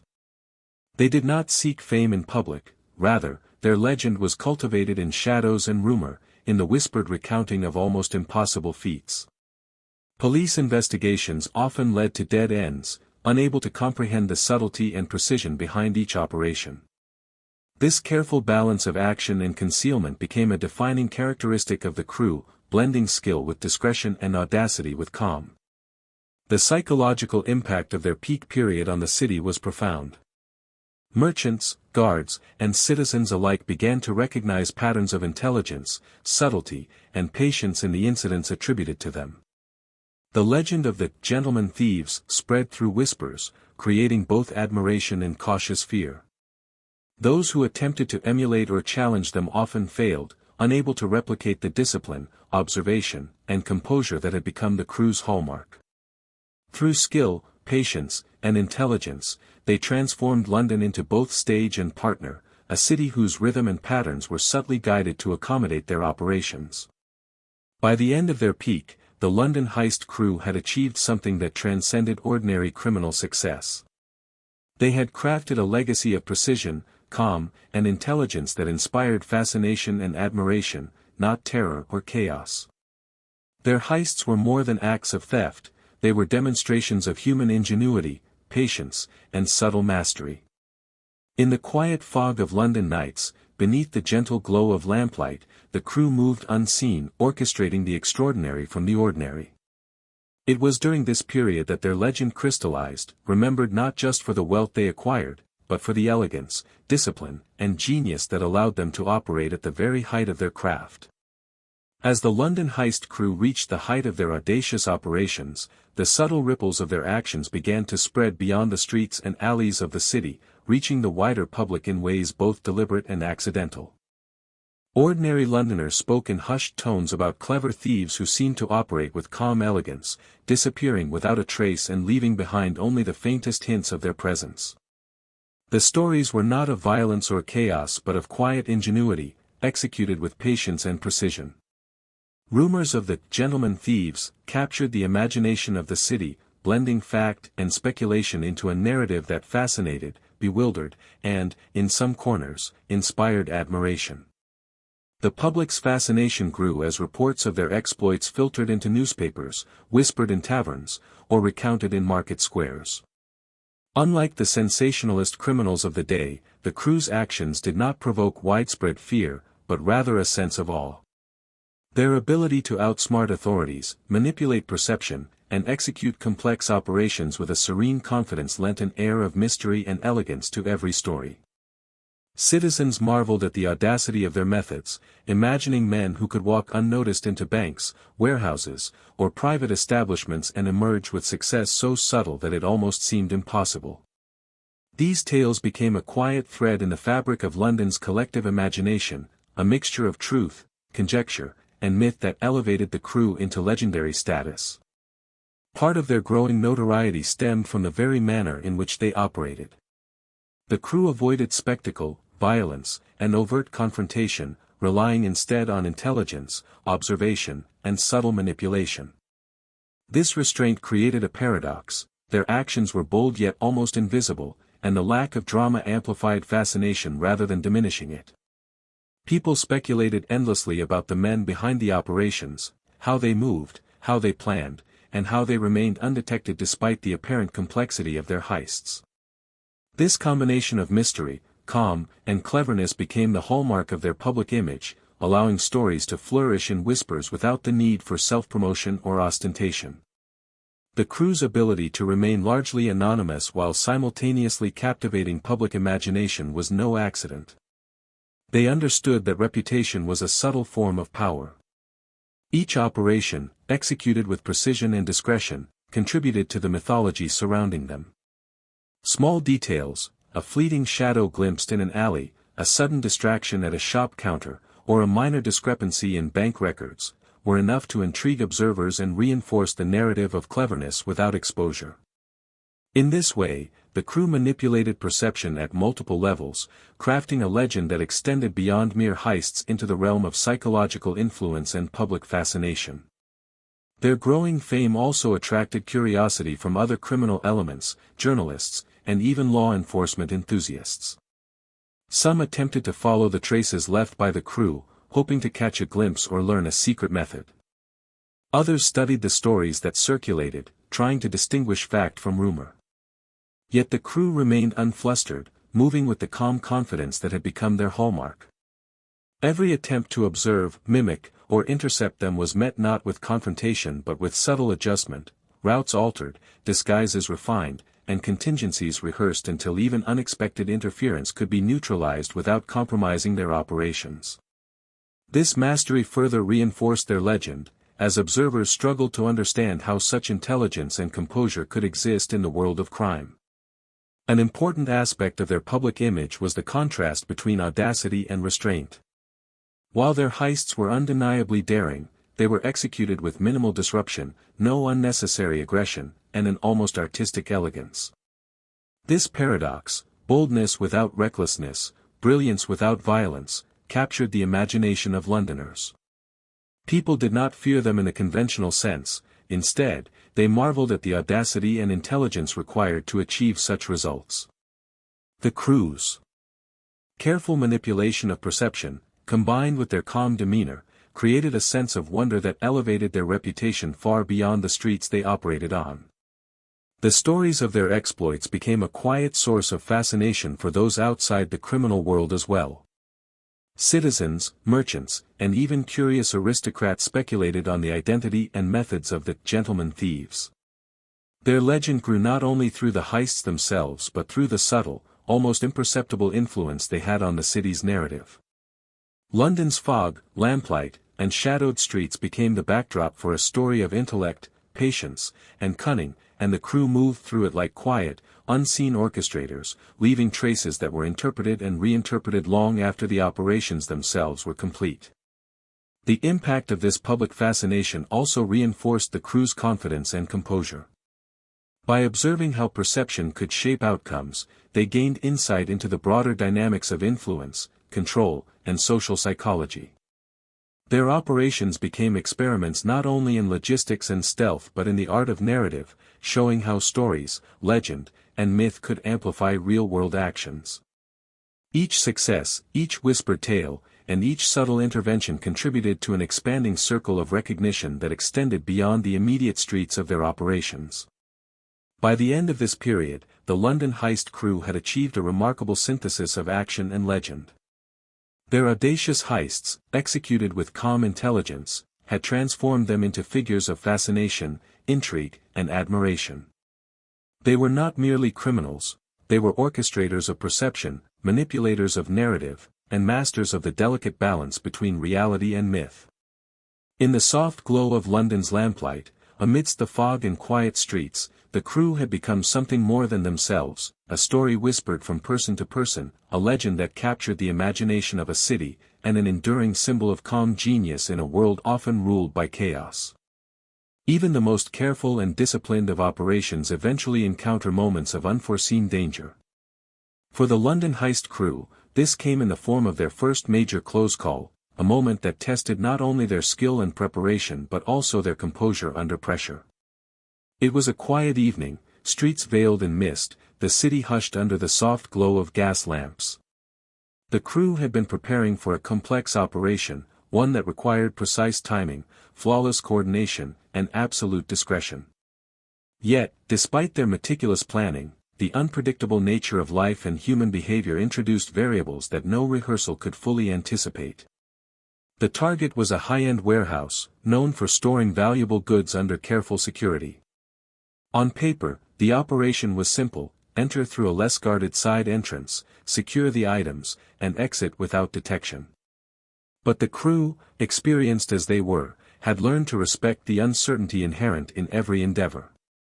As they approached the building, a subtle shift in circumstance caught them off guard. A night watchman, more alert than usual, patrolling the perimeter in patterns slightly altered from previous observations. The presence of an unanticipated observer created a tension that, while not alarming, demanded immediate recalibration. The crew understood instinctively that composure, not panic, was the key to navigating this challenge. With calm precision, the team adapted. Disguises were leveraged with renewed subtlety, movements adjusted to account for the watchman's altered path, and timing reconfigured so that every member remained synchronized. This was not a moment of improvisation born of fear, but a quiet exercise in applied intelligence.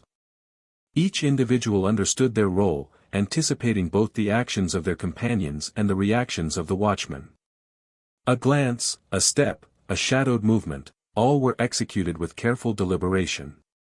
The city itself seemed to hold its breath, the fog and lamplight providing a natural cover as the crew moved with almost hypnotic focus. Inside the warehouse, further challenges awaited. Security measures, while generally predictable, had subtle variations that only became apparent in the heat of action. Locks resisted slightly longer than anticipated, and the creak of a floorboard threatened to betray their presence. Yet the crew's extensive rehearsals and attention to detail allowed them to proceed with calm efficiency. Every sound, every potential anomaly, was treated as a signal, not a threat, guiding adjustments in movement and sequence.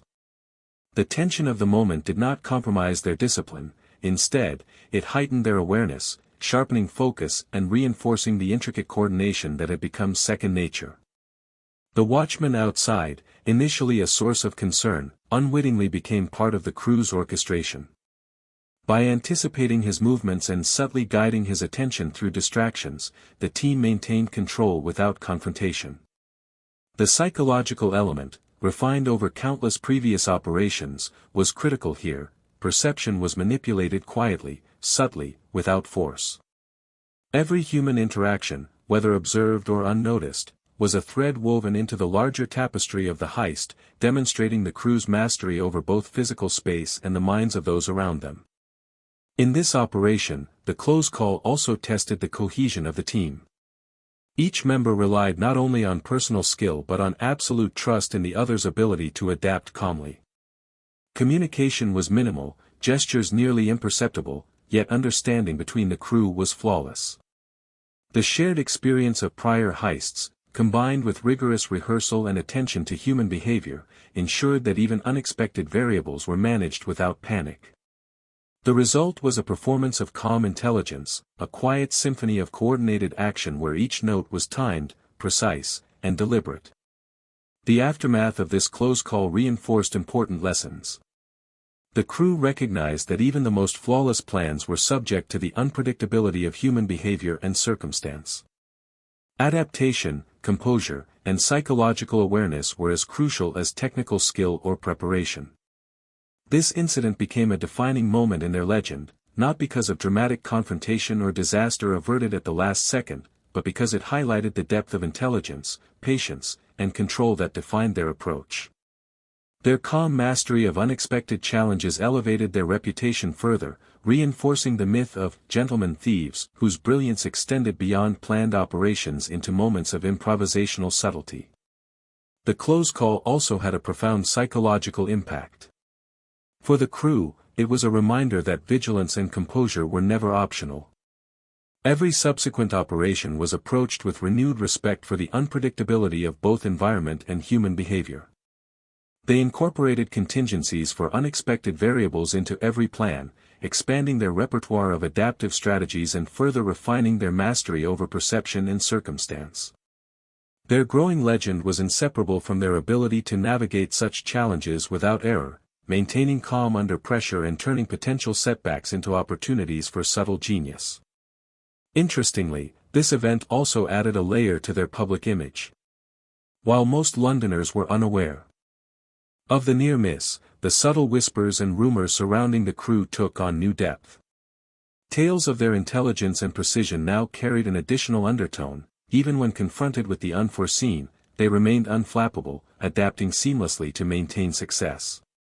This perception further enhanced fascination and respect, reinforcing the psychological advantage the crew held in the minds of observers, rivals, and authorities alike. By the conclusion of this close call, the London Heist Crew had not only completed a complex and valuable operation but had demonstrated an extraordinary capacity for adaptation, composure, and subtle intelligence under pressure. Their legend grew not from the heist itself, but from the quiet mastery with which they navigated the unpredictable, turning a potential crisis into an example of flawless skill. In the soft glow of London's lamplight, amidst fog-shrouded streets and silent alleyways, the crew had reinforced their identity as not just skilled thieves, but as calm, intelligent orchestrators of circumstances, capable of moving through even unforeseen challenges with quiet brilliance. The first major close call left an indelible mark on the London Heist Crew. While they had navigated the challenge with calm precision, it became clear that the stakes were rising. The city was no longer a passive backdrop, it had become a dynamic participant in their operations. Rivals were more alert, law enforcement more attentive, and even the ordinary citizens they had once observed as part of their landscape had begun to notice subtle patterns in movement and behavior. The crew understood that to continue their success, they would need to evolve strategically, refining both their techniques and their understanding of human perception. This period of heightened pressure prompted a meticulous reassessment of their methods. Every element of their operations, timing, disguise, coordination, and psychological manipulation, was analyzed in detail. They considered what had worked, what had been risky, and how the unpredictability of human behavior might affect future plans. Rehearsals became more deliberate, focusing not only on perfect execution but also on adaptability. The crew practiced scenarios that introduced random interruptions or unexpected observers, ensuring that every member could respond instinctively, maintaining calm and precision even when the environment shifted unpredictably. Disguise evolved further during this stage.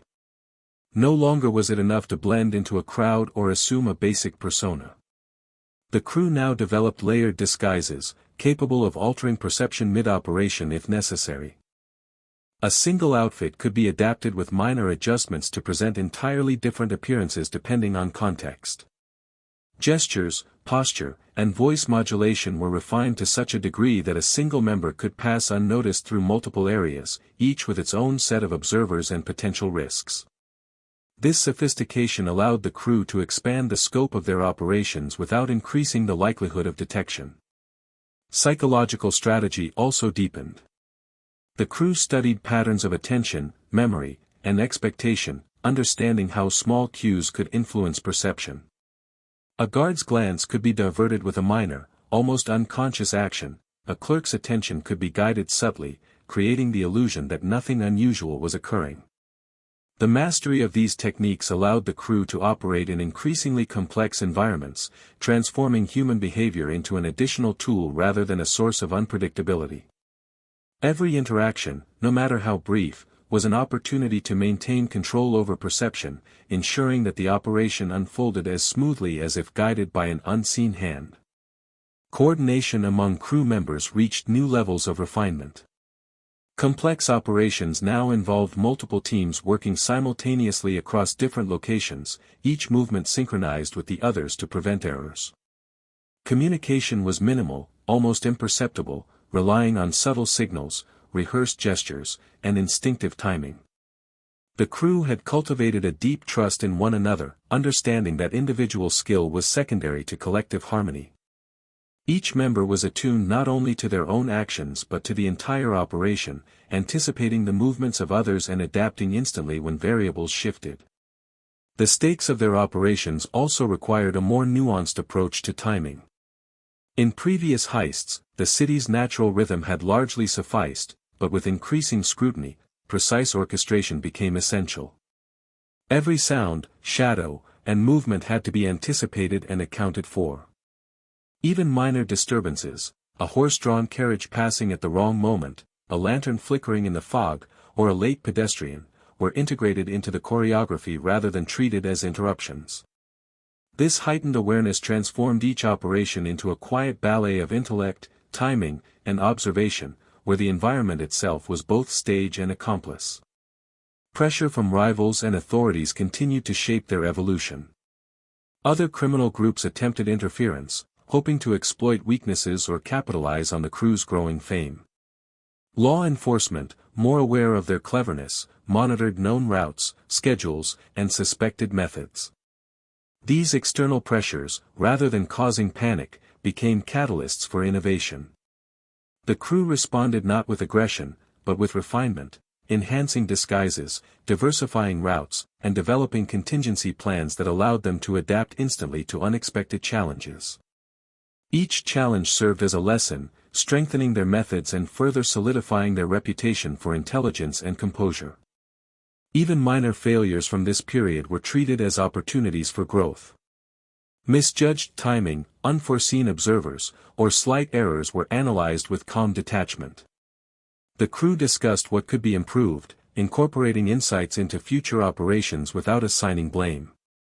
This disciplined approach reinforced collective cohesion and ensured that lessons learned were applied systematically, enhancing the reliability of every subsequent heist. In this way, pressure and risk became allies rather than enemies, driving the crew toward greater mastery of their craft. This phase also marked a subtle shift in their public image. The whispers of awe and admiration that had circulated around the gentlemen thieves now carried undertones of respect for their intelligence, patience, and composure under pressure. Even as observers speculated about their identity and methods, there was recognition of the sophistication involved in their operations. The mythos of the crew grew richer, layered not only with tales of daring heists but also with the sense that these men were capable of navigating the unpredictable with unparalleled calm and strategy. By the end of this period, the London Heist Crew had entered a new phase of their legend. The challenges they faced, rising scrutiny, rivalry, and the unpredictability of human behavior, had transformed them from skilled thieves into master strategists. Every action, every rehearsal, every operation was executed with heightened intelligence, discipline, and subtlety. They had learned that success depended not only on flawless technique but on the ability to adapt gracefully, maintain composure, and manipulate perception with quiet precision. Their evolution during this period laid the foundation for even more ambitious operations, ensuring that their legend would continue to grow, whispered through foggy streets and quiet markets, long after their footsteps had faded from view. With the crew's skills honed by countless operations and their strategies refined under mounting pressure, they turned their attention to high-stakes heists that would define their legacy. These were no longer simple tests of precision or subtlety. They were elaborate, multi-layered operations demanding flawless coordination, near-perfect timing, and an intricate understanding of both human behavior and the city itself. Each heist became a delicate dance, where every movement, gesture, and decision carried weight, and where the line between success and exposure was razor-thin. London, in all its foggy streets and softly glowing lamplight, provided both the stage and the challenge, a living canvas upon which the crew could display their brilliance. The planning phase for these major operations was exhaustive. Weeks were spent observing patterns, the changing routines of guards, the delivery schedules of merchants, and the subtleties of daily life that most would consider inconsequential. Every detail, no matter how small, was recorded and analyzed. Street corners, alleys, rooftops, and back doors were mapped and memorized, creating an internal model of the city that allowed the crew to move as though they were reading a familiar book. Contingencies were drafted for every conceivable scenario, from unexpected observers to sudden changes in weather, ensuring that the operation could adapt seamlessly to the unpredictable rhythm of urban life. Disguises became increasingly sophisticated and flexible. Each member of the crew could transform their appearance in subtle ways to fit the context of the moment. Tradesmen, messengers, laborers, and casual pedestrians, each persona was rehearsed to perfection, from posture to gait, from gestures to speech. These disguises allowed the crew to traverse multiple locations without detection, blending seamlessly into the environment and manipulating perception without confrontation. The art of invisibility had reached a new level of refinement, making the crew's presence nearly imperceptible even in busy, heavily monitored areas. Psychological strategy was equally vital. The crew had learned that human behavior could be guided with subtle cues, distractions, and suggestions. They used this knowledge to orchestrate the city itself, gently nudging attention away from critical moments and creating the illusion of ordinary activity while extraordinary events unfolded unnoticed. A guard's glance could be diverted by a casual motion, a clerk's attention shifted with a whispered remark, or a passerby guided through subtle environmental cues. These psychological techniques allowed the crew to operate in increasingly complex environments with minimal risk of detection, turning perception into a tool as powerful as any key or lockpick. Coordination among the crew reached near telepathic levels. Operations now involved simultaneous actions across multiple points, each movement synchronized to ensure flawless execution. Communication was minimal and often nonverbal, relying on rehearsed gestures and intuitive understanding.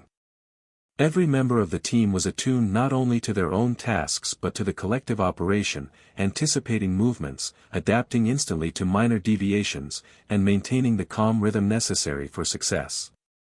The operation unfolded like a symphony, each element contributing to the seamless execution of a plan that, to outsiders, seemed impossible to achieve without error. Timing, as ever, was critical. The crew aligned their actions with the natural rhythm of the city, integrating environmental cues, public schedules, and even the subtleties of light and shadow into the choreography. Each step, each pause, and each glance was carefully considered to ensure minimal risk of exposure. Unexpected events, a carriage rattling past, a lamplight flickering, a pedestrian crossing, were anticipated and incorporated into the operation rather than treated as disturbances. The city itself became an active participant, its natural movements harmonizing with the crew's intricate plan. These high-stakes heists were executed with an extraordinary calm that belied their complexity. Even when confronted with unforeseen variables, the crew adapted seamlessly. What might have seemed chaos to an observer was in fact a demonstration of intelligence, patience, and subtle improvisation. Every challenge became an opportunity to reinforce the crew's reputation for brilliance and composure. The quiet elegance of their approach contrasted sharply with the chaotic, violent methods of ordinary criminals, further enhancing their mythos as gentlemen thieves whose audacity was matched by discipline. The aftermath of these major heists was as meticulously managed as the operations themselves. The crew ensured that no traces were left behind, no clues for investigators to follow, and no obvious connections to expose their identity. They allowed only the faintest hints of genius to remain, small anomalies, subtle patterns, or whispered tales, that fueled speculation without revealing the truth. This careful balance of action and concealment reinforced their legend, allowing stories of their cleverness to circulate while protecting the crew from law enforcement and rival criminals. Public fascination grew in parallel with the crew's audacity. Each successful operation, executed with calm precision, deepened the city's intrigue and admiration. Londoners whispered about the thieves who could enter vaults, warehouses, and shops, removing valuables without confrontation, without panic, and without leaving a trace. Even those who had no direct knowledge of the operations felt the allure of their intelligence and subtlety, crafting their own narratives that blended fact, speculation, and imagination. The crew's legend became inseparable from the foggy streets, the lamplight, and the quiet pulse of the city itself. By the end of this period, the London Heist Crew had established themselves as masters of high-stakes crime. Their operations were no longer merely successful, they were masterpieces of intelligence, coordination, and psychological insight. Each heist demonstrated not only technical skill but a profound understanding of human behavior, environmental patterns, and the subtleties of perception. In executing these major operations with unwavering calm and elegance, the crew elevated themselves from clever thieves to near-mythical figures, quietly dominating the landscape of London with brilliance, patience, and subtle audacity. With the success of their high-stakes operations, the London Heist Crew's reputation reached a new and precarious peak. The city had become aware, in fragments and whispers, of the presence of men who could move undetected through streets, warehouses, and shops, accomplishing feats that seemed almost impossible. Stories of their cleverness circulated in hushed conversations, taverns, and marketplaces, blending the factual with the speculative. Yet, despite their growing fame, or perhaps because of it, the crew's focus remained on calm, deliberate action. They understood that notoriety could be as dangerous as it was alluring, and that each operation now carried the added weight of public attention. The pressures of visibility required careful management. While their legend inspired fascination, it also attracted scrutiny from law enforcement and rival criminal elements. Detectives studied the city with renewed intensity, analyzing reports, tracing patterns, and attempting to anticipate the crew's next move. At the same time, other gangs and opportunists attempted to emulate or challenge the crew, testing both skill and nerve. Each of these pressures was met with the calm intelligence that had become the crew's hallmark. They did not react impulsively or with aggression, instead, they adapted, refined, and elevated their strategies to maintain the upper hand without provoking unnecessary confrontation. Public attention brought new challenges in perception and psychology. Citizens, merchants, and casual observers speculated endlessly about the crew's identity, methods, and motives. The crew, ever conscious of their image, understood that their legend was a powerful tool. Each carefully executed heist, each subtle manipulation of attention, reinforced the narrative of gentlemen thieves who operated with intelligence, precision, and restraint. They were not brash or reckless, their audacity was tempered with calm, their cleverness with patience. By maintaining this delicate balance, they ensured that public fascination remained rooted in admiration rather than fear, sustaining the mythos that supported both reputation and operational security. The complexity of their operations increased further in response to these pressures. They now orchestrated multi-location heists that required simultaneous coordination across several teams, each member moving with near-perfect timing. Communication was minimal, relying on instinct, rehearsed gestures, and subtle signals. The crew had evolved to function as a single organism, each individual attuned to the collective rhythm, anticipating shifts, and adapting seamlessly to unexpected variables. Even in the midst of potential chaos, their composure and coordination remained unwavering, reinforcing the aura of near-mythical mastery that surrounded them. Psychological manipulation remained central to their success. The crew understood the subtle ways in which human attention, expectation, and perception could be influenced. A guard's glance might be directed away by a casual gesture, a clerk's routine disrupted by a small, unremarkable action. Even the natural flow of pedestrians and traffic could be harnessed to conceal or enhance their operations. These techniques allowed the crew to execute increasingly ambitious plans without confrontation, relying on intellect, observation, and influence rather than force. In this way, the city itself became a partner, responding to cues that were imperceptible to most but fully understood by the crew. The careful management of risk became an art form. Every operation involved contingency planning for potential failures, distractions, or unanticipated observations. The crew rehearsed countless scenarios, incorporating unpredictable variables into their choreography so that even a sudden change in circumstance would not compromise the plan. This preparation transformed each heist into a performance of calm intelligence, where tension existed only to heighten focus rather than provoke panic. The members of the crew were acutely aware that one misstep could have consequences far beyond a failed heist. It could compromise their anonymity, invite legal pursuit, or provoke rivalry. Despite these pressures, their operations continued to succeed with remarkable consistency. Each heist demonstrated not only technical skill but also psychological insight, environmental mastery, and patient coordination. Their legend grew in parallel with their accomplishments, blending whispers of awe with stories of impossible feats executed with quiet elegance. This public fascination, coupled with their consistent success, reinforced their mythos. Londoners spoke of the crew not as mere criminals, but as orchestrators of circumstance, masters of perception, and embodiments of patience, intellect, and subtle audacity.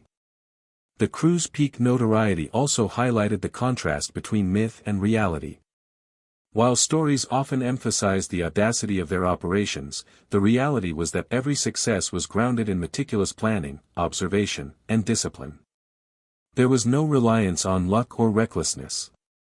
Each heist was a careful orchestration of timing, disguise, coordination, and psychological insight, executed with a calm confidence that seemed almost superhuman to those who only glimpsed the outcome. This balance between the quiet labor behind the scenes and the impressive results observed publicly became a defining feature of their legend. By the conclusion of this period, the London Heist Crew had become both a public fascination and a shadowy presence. Their operations, executed with extraordinary calm and intelligence, had elevated them beyond ordinary thieves to figures of near-mythical status. They had mastered not only the technical and psychological aspects of crime but also the subtle art of perception and public narrative.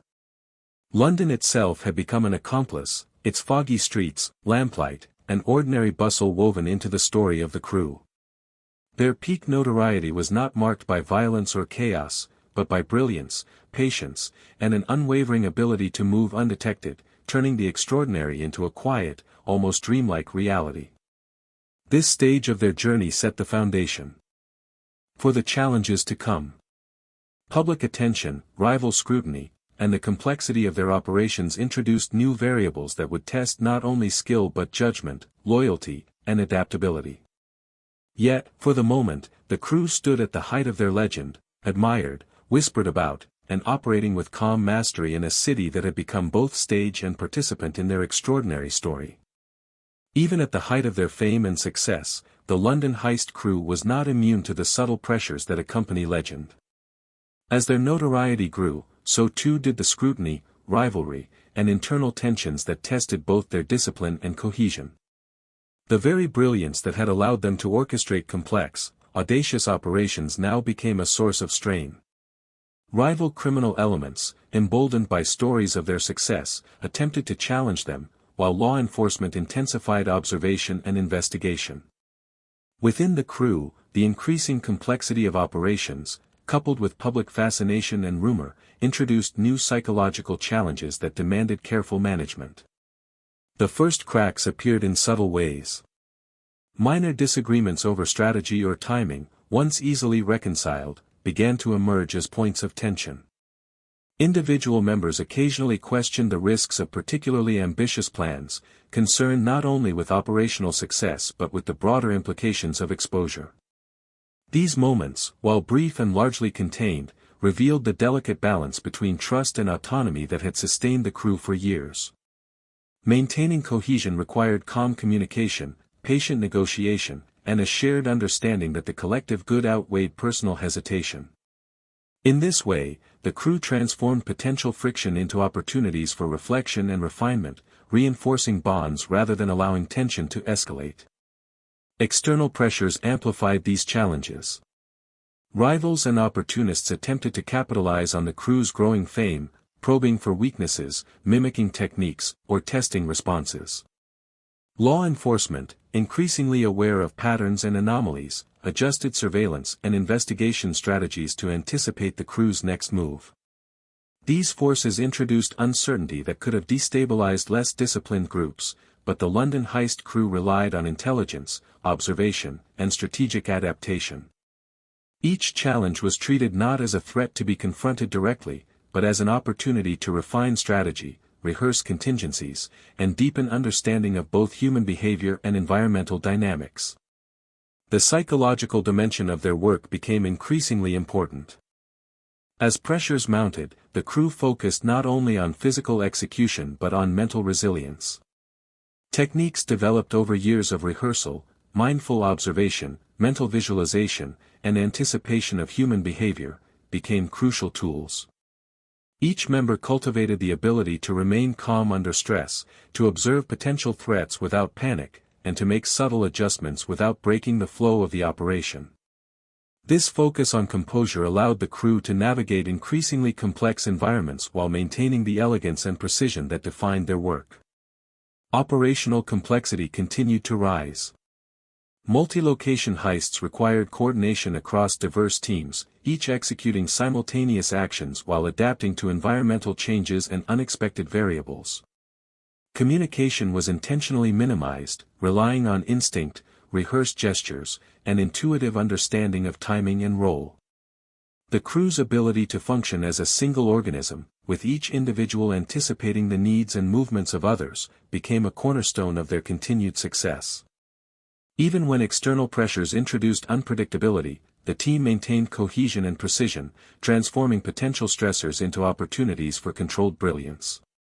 One of the most challenging aspects of this period was managing the crew's public image. Whispers of their intelligence, audacity, and subtlety had reached a wide audience, drawing both admiration and scrutiny.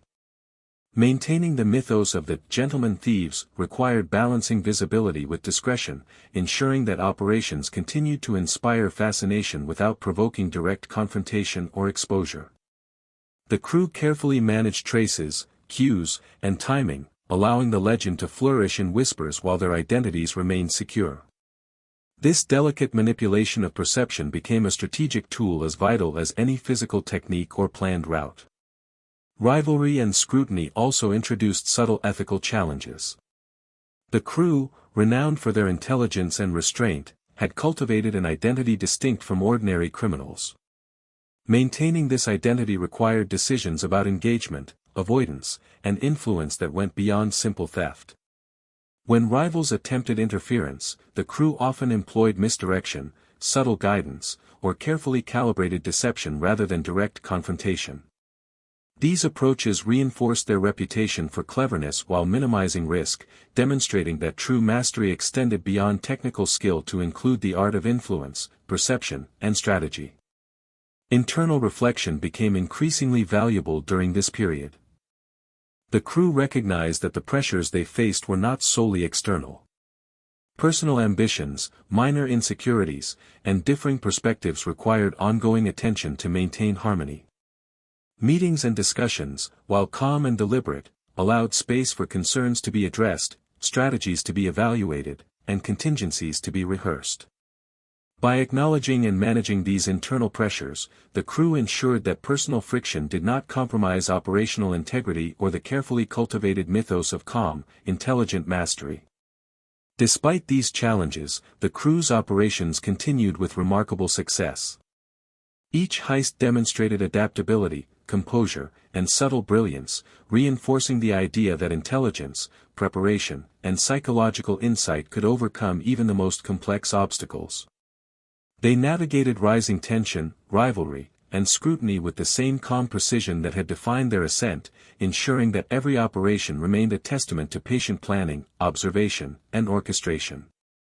By the end of this period, the London Heist Crew had demonstrated not only their skill in execution but their resilience under pressure. They had faced the dual challenges of internal dynamics and external scrutiny, navigating each with patience, intelligence, and composure. The crew's ability to adapt, coordinate, and maintain their mythos. Under increasing strain reinforced their legend, showing that mastery was not simply a matter of clever heists but of sustained strategic, psychological, and operational excellence.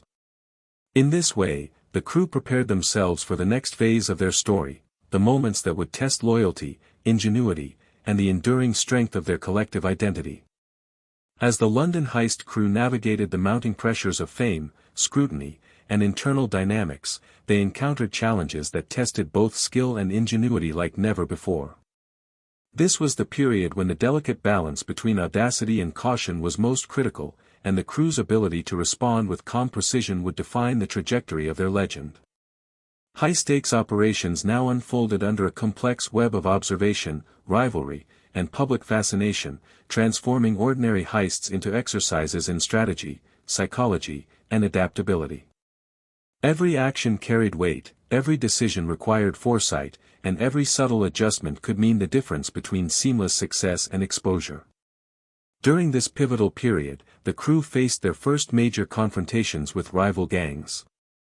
Other criminal groups, drawn by the whispers of their brilliance and audacity, sought to challenge the crew's dominance, testing both operational skill and reputation.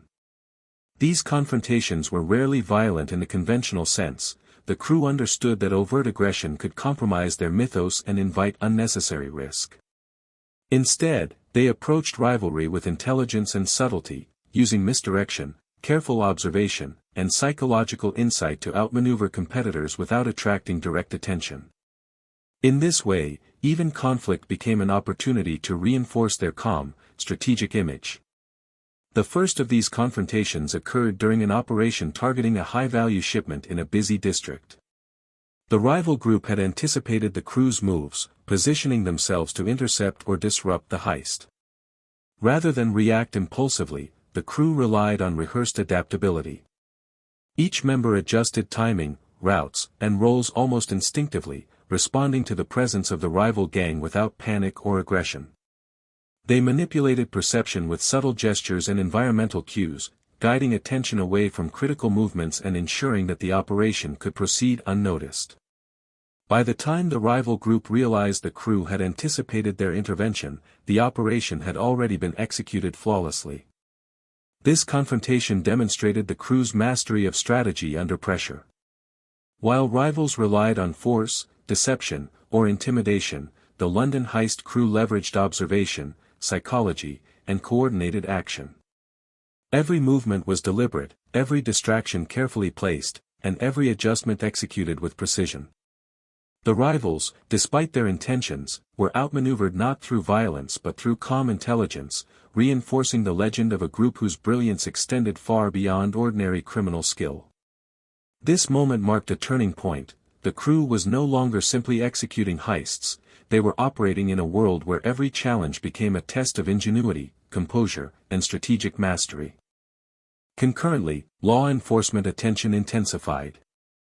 Detectives, frustrated by repeated failures to apprehend the crew, began analyzing patterns in reports, evaluating potential connections between heists, and anticipating future targets. Surveillance increased, and subtle inquiries into warehouses, transport routes, and associated businesses became more common. The crew, aware of the heightened scrutiny, responded with enhanced caution and adaptability. Routes were varied, disguises refined, and contingencies expanded to account for the possibility of observation. Even routine actions, such as entering a building or interacting with staff, were treated as opportunities for subtle control of perception, ensuring that operations remained undetected despite increased law enforcement attention. Internal dynamics were also tested during this period. The crew had grown accustomed to a rhythm of trust, coordination, and mutual understanding. However, the heightened stakes of rivalry and scrutiny occasionally produced moments of hesitation or doubt. Disagreements about strategy, timing, or risk assessment emerged, requiring calm negotiation and reinforcement of collective priorities. Each member learned to balance personal instinct with group cohesion, ensuring that even in moments of tension, operational integrity and collective focus were maintained. This period underscored that mastery extended beyond technical skill, it required emotional intelligence, trust, and the ability to remain composed under pressure. Psychological insight remained a critical tool. The crew continued to manipulate perception, subtly influencing the attention and behavior of both rivals and bystanders. A brief gesture, a calculated pause, or a carefully timed diversion could guide focus, create openings, and prevent detection. This emphasis on mental acuity complemented physical skill, allowing the crew to execute complex operations with minimal risk. Even when confronted with variables outside their control, unexpected observers, rival presence, or minor errors, the crew maintained composure, converting potential disruption into strategic advantage. The challenges of this period also reinforced the importance of preparation and rehearsal. Complex operations now incorporated multiple contingencies, including rival interference, law enforcement observation, and environmental unpredictability. The crew simulated scenarios repeatedly, ensuring that every member could respond instinctively to any deviation. This level of preparation transformed potential chaos into a predictable, manageable sequence of actions, allowing the crew to maintain calm mastery even in high-pressure situations. Every successful operation during this period further cemented their reputation as near-mythical figures of intelligence and precision. By the conclusion of these confrontations, the London Heist Crew had solidified their dominance not through fear or force, but through intelligence, observation, and strategic brilliance. Rival gangs, while formidable, were consistently outmaneuvered. Law enforcement, while vigilant, was consistently confounded. And within the crew itself, trust, cohesion, and adaptability were strengthened, creating a foundation for even greater achievements. These pivotal challenges demonstrated that true mastery lay not only in execution but in resilience, strategic insight, and the ability to navigate both external threats and internal dynamics with calm precision. The city itself seemed to acknowledge their mastery. London's foggy streets, dimly lit alleyways, and bustling districts became instruments in their orchestration, spaces where timing, perception, and psychology could be applied with finesse. Observers noted the crew's pattern of intelligence and subtlety, reinforcing the narrative of gentlemen thieves whose audacity was matched by patience and composure. In the quiet glow of lamplight, amidst the rhythm of the city, the crew moved as if invisible, navigating every challenge with deliberate calm, leaving only whispers, speculation, and admiration in their wake. This period of confrontation and heightened challenge marked a defining chapter in the crew's story. It was a time when skill, intelligence, and legend were tested against rivals, scrutiny, and the unpredictability of human behavior. Through every trial, the crew demonstrated that mastery was more than technical expertise. It was patience, composure, adaptability, and the subtle orchestration of both environment and perception. The lessons learned during this phase would shape their approach to future operations, ensuring that even in the face of unprecedented pressure, the London Heist Crew remained untouchable, brilliant, and quietly extraordinary. Despite their mastery, a subtle tension began to weave itself into the London Heist Crew's otherwise flawless operations. The very genius that had enabled them to execute daring heists with calm precision now brought with it a new and invisible burden. Each operation, no matter how meticulously planned, carried the weight of public attention, rival scrutiny, and the ever-watchful eyes of law enforcement. As their legend grew, the crew found that the delicate balance between success and exposure had narrowed, leaving even the most confident members acutely aware of the potential consequences of a single misstep. This period marked a slow escalation of pressure that tested both the crew's discipline and their cohesion. Routines that had once been reliable now demanded additional vigilance. Subtle changes in security patterns, minor adjustments in guard rotations, or the unpredictable movements of bystanders could disrupt the intricate choreography of a heist. The crew, aware of these variables, responded with calm intelligence. Rehearsals became increasingly detailed, incorporating contingencies for even the most improbable scenarios. Each member was trained to anticipate shifts, adapt seamlessly, and maintain composure under the rising tension of heightened stakes. Rival gangs, sensing opportunity, became more persistent. They began to monitor suspected operations, attempt interference, and challenge the crew's dominance in subtle, calculated ways. These rivalries rarely escalated into open violence. The crew's strength lay in anticipation, observation, and psychological maneuvering. By guiding perception, diverting attention, and exploiting environmental cues, the crew consistently outmaneuvered competitors without confrontation. Yet, even with such expertise, the repeated stress of vigilance, adaptation, and strategic calculation introduced fatigue, a quiet, creeping challenge that required as much mental discipline as any lockpick or timing adjustment. Law enforcement scrutiny intensified during this period. Detectives, frustrated by years of unsuccessful attempts to apprehend the crew, began piecing together patterns, analyzing prior heists, and placing additional observation on warehouses, transport routes, and suspected accomplices. The crew, ever aware of their public narrative, responded with increased caution. Routes were altered unpredictably, disguises were refined, and operational timing was adjusted to minimize detectability. Even minor details, such as mannerisms, voice, and interaction with bystanders, were consciously managed to prevent recognition. Every heist became as much an exercise in perception management as in logistical execution. Internal dynamics faced subtle but growing strain. While the crew had long maintained cohesion and trust, the pressures of increased scrutiny and operational complexity occasionally resulted in hesitation, doubt, or disagreement. Some members questioned the risks of particularly ambitious plans, while others debated strategic priorities or contingencies. These moments, though brief, highlighted the fine line between confidence and overconfidence, between trust and caution.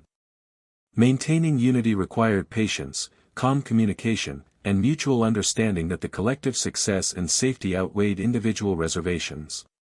These internal negotiations, conducted quietly and deliberately, ensured that the crew remained synchronized despite the increasing psychological weight of their operations. Psychological acuity became more critical than ever. The crew had long mastered the art of manipulating attention, expectation, and perception.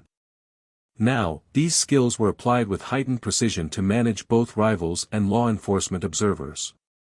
A casual glance, a minor gesture, or the careful timing of a movement could guide focus away from critical moments, ensuring that operations proceeded smoothly even under intense observation. In this phase, mental dexterity was as important as physical skill, and the crew's ability to remain composed under growing pressure was tested repeatedly. The environment itself became an essential partner in these operations.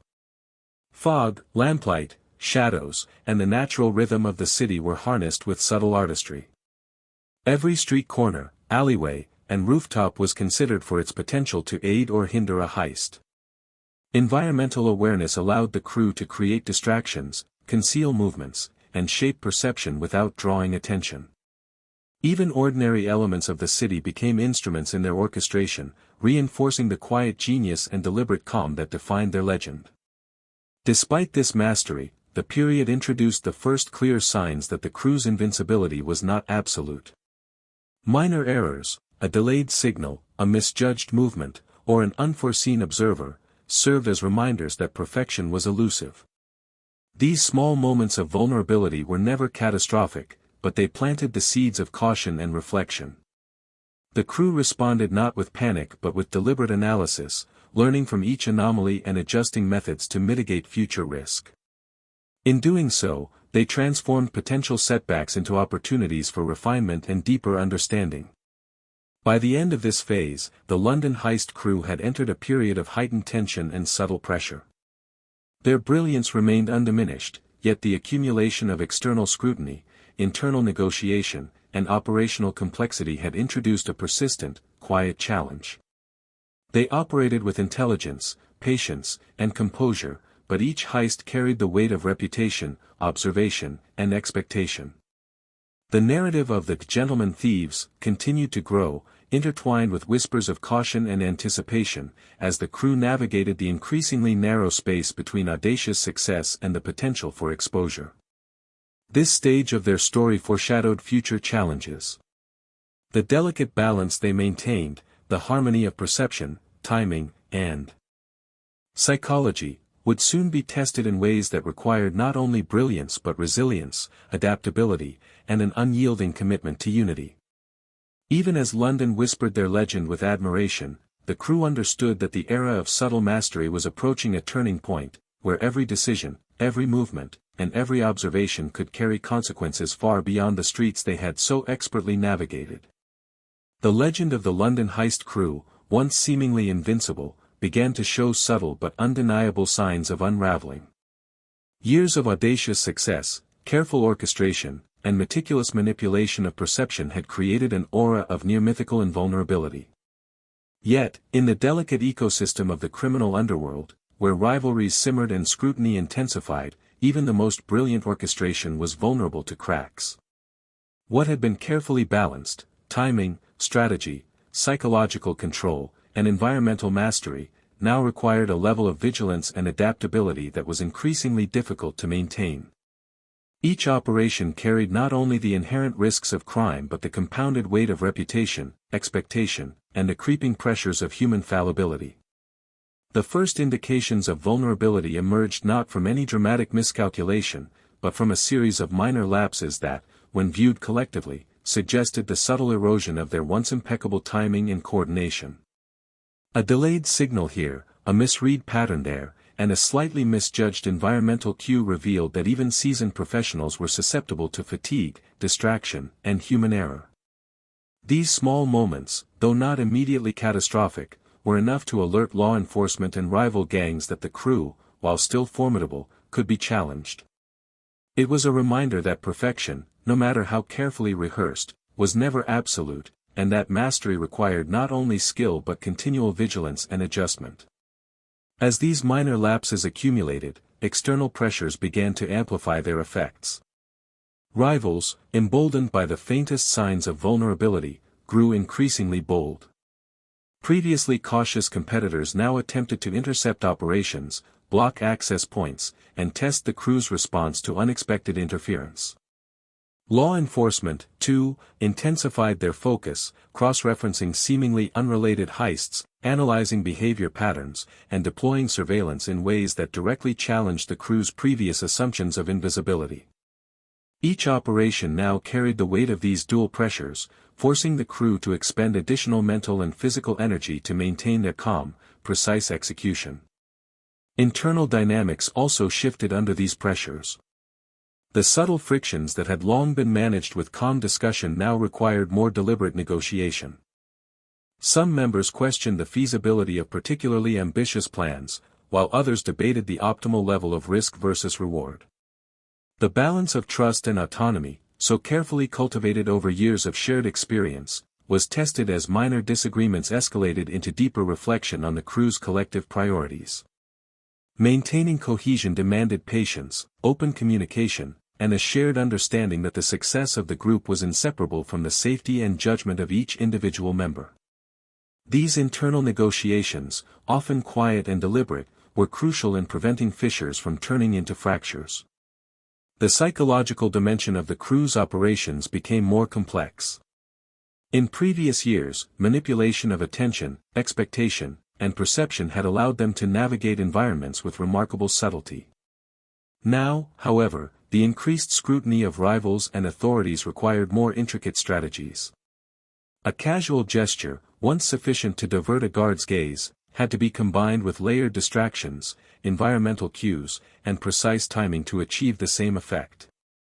Minor errors or deviations could cascade into potential exposure, demonstrating that the mental demands of their operations had escalated in parallel with the external pressures they faced.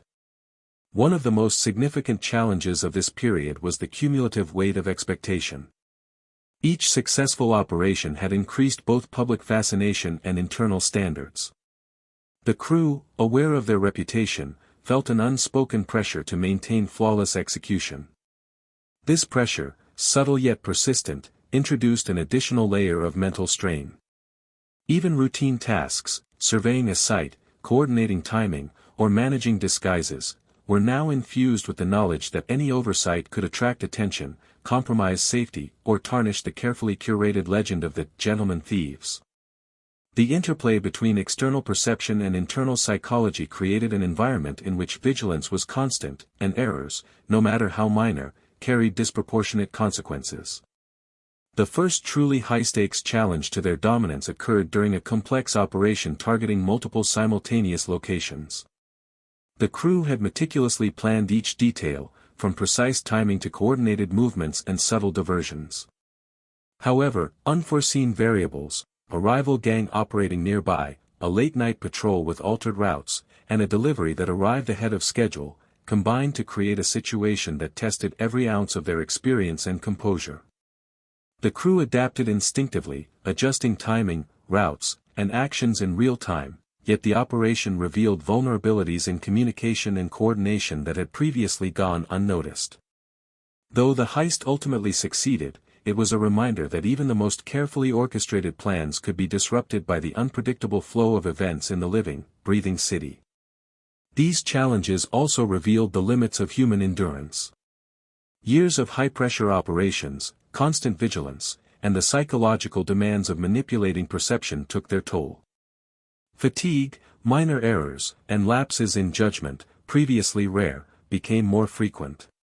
While the crew remained extraordinarily skilled, these incremental signs of vulnerability signaled that their peak efficiency could not be sustained indefinitely. The balance between brilliance and overextension was delicate, and the subtle accumulation of stress and fatigue introduced risks that could not be entirely mitigated through planning alone. Rivalry intensified as competitors sought to exploit these emerging vulnerabilities. Competitors studied known patterns, attempted to anticipate targets, and probed defenses in increasingly sophisticated ways. Unlike earlier confrontations, which could be outmaneuvered through subtle intelligence, these challenges required the crew to anticipate layered strategies and adapt continuously in high-pressure environments. Each encounter, while manageable, added incremental strain and demonstrated that the crew's operations, though still highly effective, were no longer immune to challenge. Law enforcement pressure escalated in parallel. Detectives, frustrated by repeated failures, now deployed systematic surveillance, cross-referencing seemingly unrelated incidents and leveraging emerging investigative techniques to close in on the crew. While the London Heist Crew had previously relied on environmental mastery, disguise, and psychological acuity, these intensified investigations required additional precautions and adaptations. The crew responded with their characteristic calm intelligence, yet even subtle adjustments demanded heightened focus and energy, reinforcing the notion that the era of near-perfect invisibility was entering a phase of vulnerability. Internal cohesion faced its sternest test. The combination of external rivalry, law enforcement scrutiny, and operational fatigue introduced moments of tension that required careful management. Members differed in their assessment of risk, strategy, and timing, prompting discussions that balanced caution with ambition. Leadership, patience, and communication were crucial to maintaining unity. Through deliberate negotiation and reinforcement of collective goals, the crew prevented minor disagreements from undermining operational integrity, but these challenges highlighted the delicate equilibrium necessary to sustain both success and reputation under extraordinary pressure. The cumulative effect of these pressures began to shape the trajectory of their operations. While previous heists had relied on near-perfect execution and subtle manipulation, the evolving environment required increasing adaptation, foresight, and layered planning. The crew's intelligence remained exceptional, yet the escalating complexity of threats and the limitations of human endurance foreshadowed a period in which operational brilliance would be tested not only by rivals and law enforcement but by the cumulative strain of years of high-stakes performance. Public fascination continued, yet the whispers of admiration now carried undertones of tension. Observers noted the sophistication of the crew's methods, but some speculated on cracks in their seemingly flawless operation. The legend of the "gentlemen thieves" remained intact, yet the subtle signs of vulnerability added a layer of suspense to the public narrative, making the story of their brilliance even more compelling. London itself seemed to mirror the crew's delicate balance, with foggy streets, lamplight, and the rhythm of nightly life creating both opportunities and risks that demanded constant awareness. By the end of this phase, the London Heist Crew had achieved extraordinary feats, yet the first true signs of unraveling had appeared. The combination of external scrutiny, rival challenges, operational complexity, psychological strain, and human limitation created a nuanced environment in which even brilliance could be tested. The crew's skill, intelligence, and composure remained exceptional, but the accumulating pressures of their legend and the demands of the city introduced variables that foreshadowed their eventual confrontation with consequences both inevitable and transformative. This stage of their story set the scene for the final arc, where triumph, challenge, and reflection would converge. The crew, though still formidable, was entering a period where every decision carried weight, every action could alter perception, and the delicate equilibrium they had maintained for years would be tested in ways that required not only intelligence and skill but endurance, unity, and an unwavering commitment to mastery. The legend of the London Heist Crew was still alive, yet the subtle cracks that had begun to appear now hinted at the final chapters of an extraordinary story, one defined by brilliance, ingenuity, and the quiet inevitability of change. The story of the London Heist Crew was approaching its quiet conclusion. The city that had once served as their stage, its fog, its dim lamplight, its intricate rhythm of night and silence, now seemed to slow with them, as though London itself were reflecting on their legacy. For years, the crew had moved through its streets like ghosts of intellect and audacity, shaping its hidden narratives with precision and restraint. But even legends must one day pause.